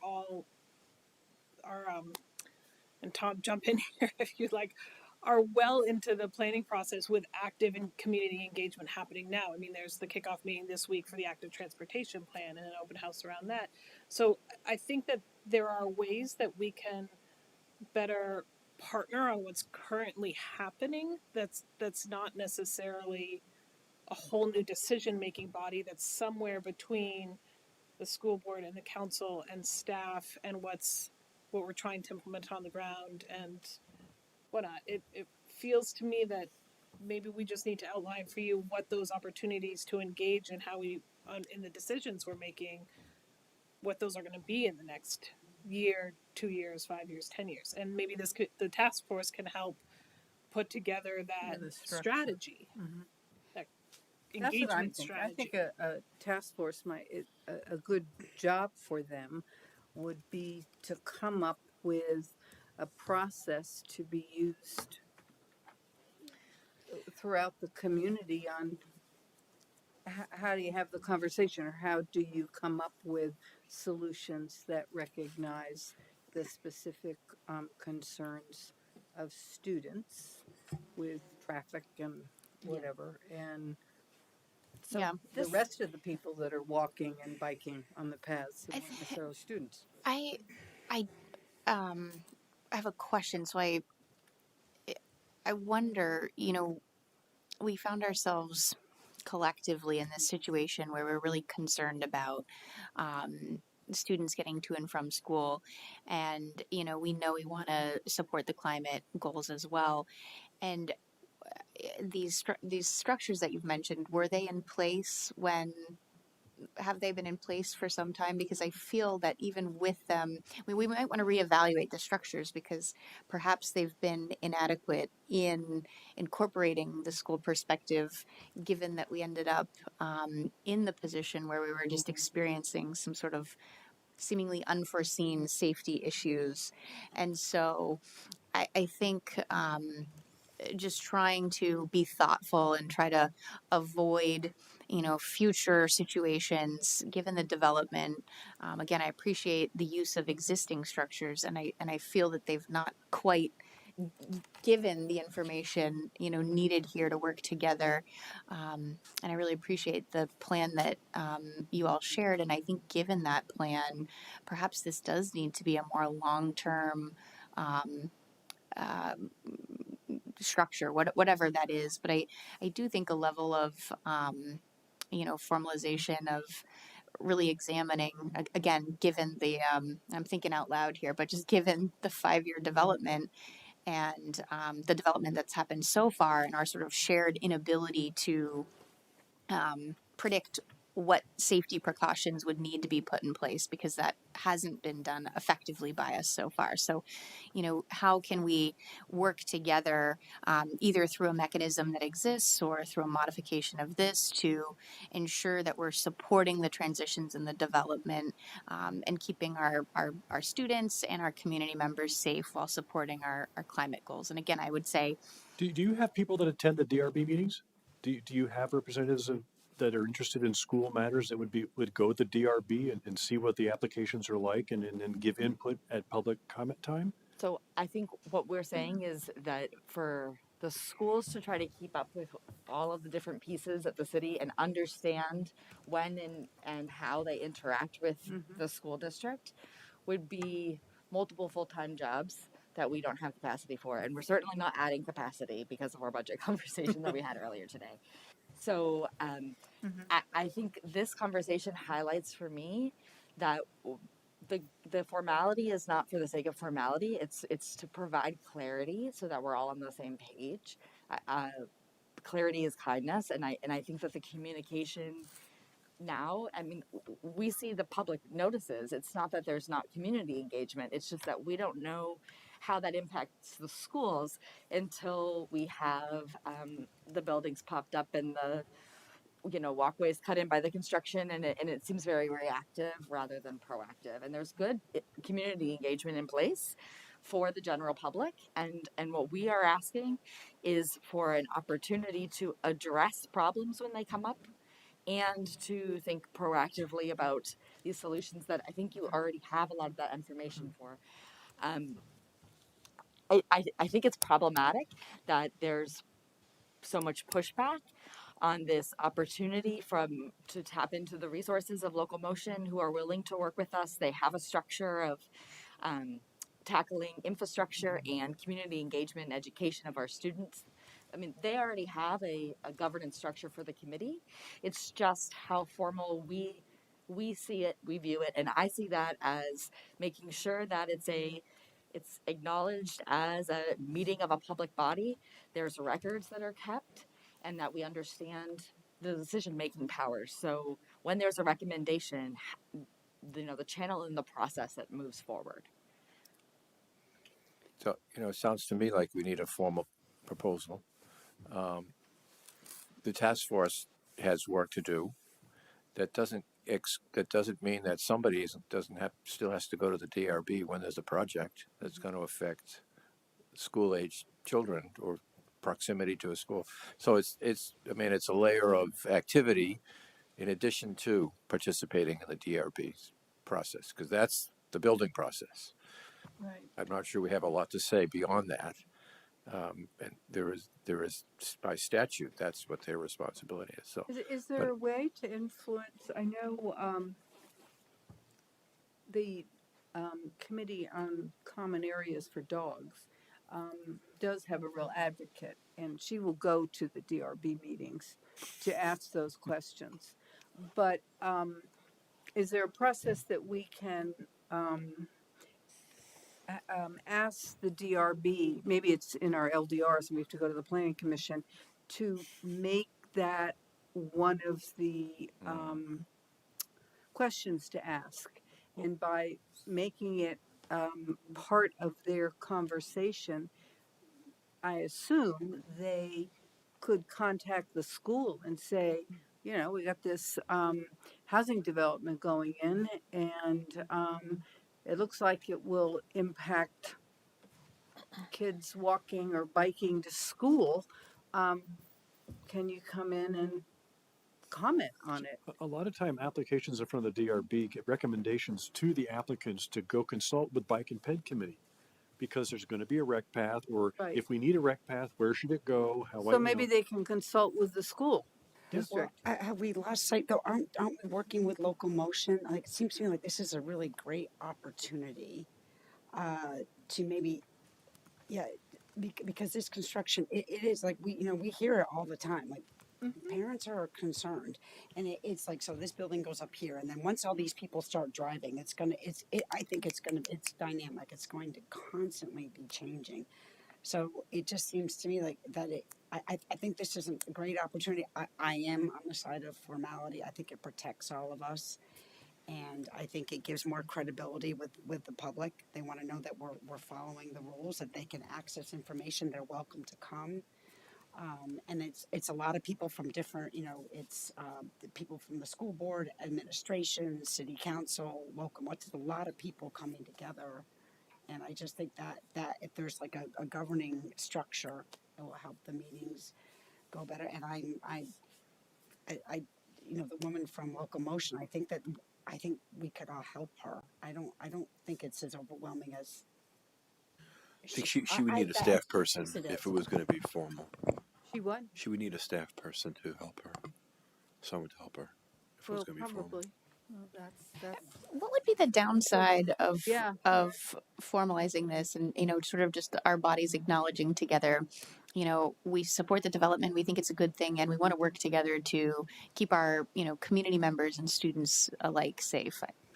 I apologize if I missed that piece, but I don't sufficiently understand the downside of that. If it's Well, it's just staffing on the city side too. It's just administration. so staffing, It sounds yeah. like it's another standing committee, and it overlaps a committee we already have. So Right. maybe the process is to expand or include in the mission of the Bike and Ped Committee a particular focus, in addition to some of their other focuses, on the impact for schools. Right. That Right. doesn't necessarily affect the developers, and to me, that's kind of another thought that they need to. But isn't the climate task force? It wasn't a standing committee. It was It was a task force. limited. It is no And it longer. dissolved in 9 months. Right, and it overlapped with other work, other committee work that was happening. Weren't there representatives from Different Bike Ped committees. Committee, There from were Energy from almost every committee. Yeah, Yes. absolutely. So But the work didn't overlap. It was a specific product that we were asking them to do, to give to us. Yeah. I mean, the Energy Committee, I suppose, could have done it, but they had other things. So we created a specific yeah, and my task force. my worry with the Bike Ped and sticking this on it is that they also have other work to do, and this feels like a different body of work. So, I would suggest as a path forward, if Megan, you'd be willing to share the resolution of the Climate Action Task Force, that we could potentially. I don't know that I address. wrote that one up. They're all on the website. I can send them all around. Could I just ask about the school impact? So during development, there's consideration for school impact fees, and I think this gets back to the planning commission. Maybe there should be school impact physical. What's the school? What is this development with regard to? What's the impact of the development on how kids get to school? Yeah. Well, there might be there might be an LDR or a planning issue there as well, but the task force can certainly look into that.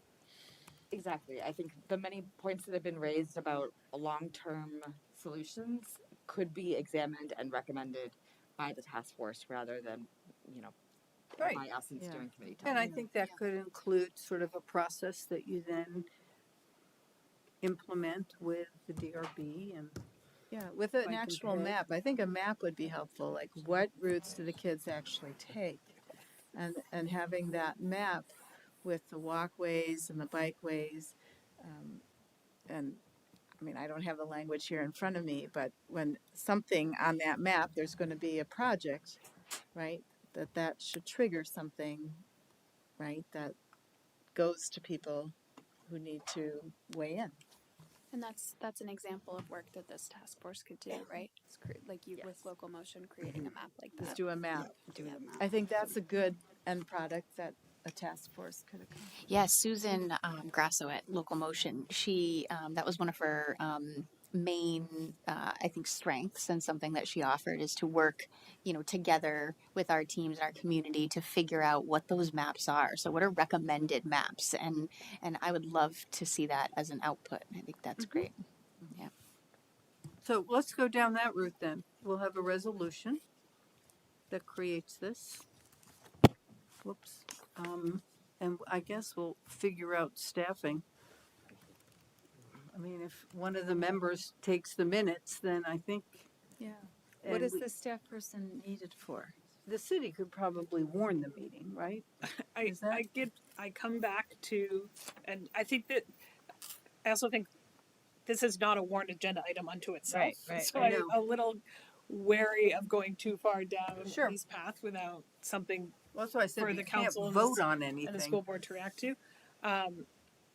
I still think it comes down to what is the goal we're trying to achieve. If it's just staffing for shared communication, that's easy. We have that all in place. If it's staffing for attending every DRB meeting, that is a totally different thing. So I think it's I don't I don't think so either. But it really depends on what the key questions are. I would also just really encourage everybody to read the presentation I sent on Friday, because we tried to accomplish some of this shared communication through that presentation of where have we been and where are we going in the next 10 years, and where specifically are those projects located, and what are all the investment in infrastructure that we're doing now to plan in advance plan for that, as we have been doing over the last decade. So I really encourage that as a shared tool. That is just a start of this conversation, but was me trying to, and Tom and Paul and Alana trying to get out in front of some of these questions.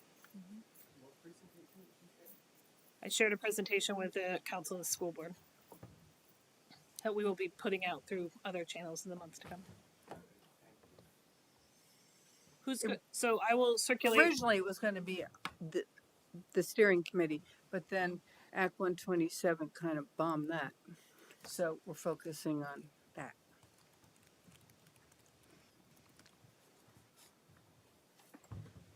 Okay, is there any other conversation on this?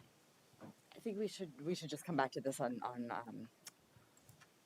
March 4th, or I just want to have some follow up from the public, because this wasn't on a warned agenda item. So perhaps we can warn it next time we're all together.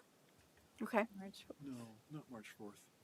That's But that's a budget night. That's all yeah, it is. March 4th is a budget Yeah, night. you have to do it after that. It's the night before the election. Yes, because what follows is all the candidates. Yeah. So that probably isn't the best time. Blow that meeting right out. We can individually adopt the same resolution though. I would think so. Okay. Thank you. So Jesse, you'll send that the resolution, the model resolution out. Great. Okay, if there's no other topics or conversation, I want to thank you very much, everyone. I want to thank the public, the ones that hung in there. And hopefully we'll keep this conversation going and get some traction with the legislature and other school districts, the county, and hopefully fundamentally our public will support us in the interim. So, motion. I'll move to adjourn. All in favor? Aye. Aye.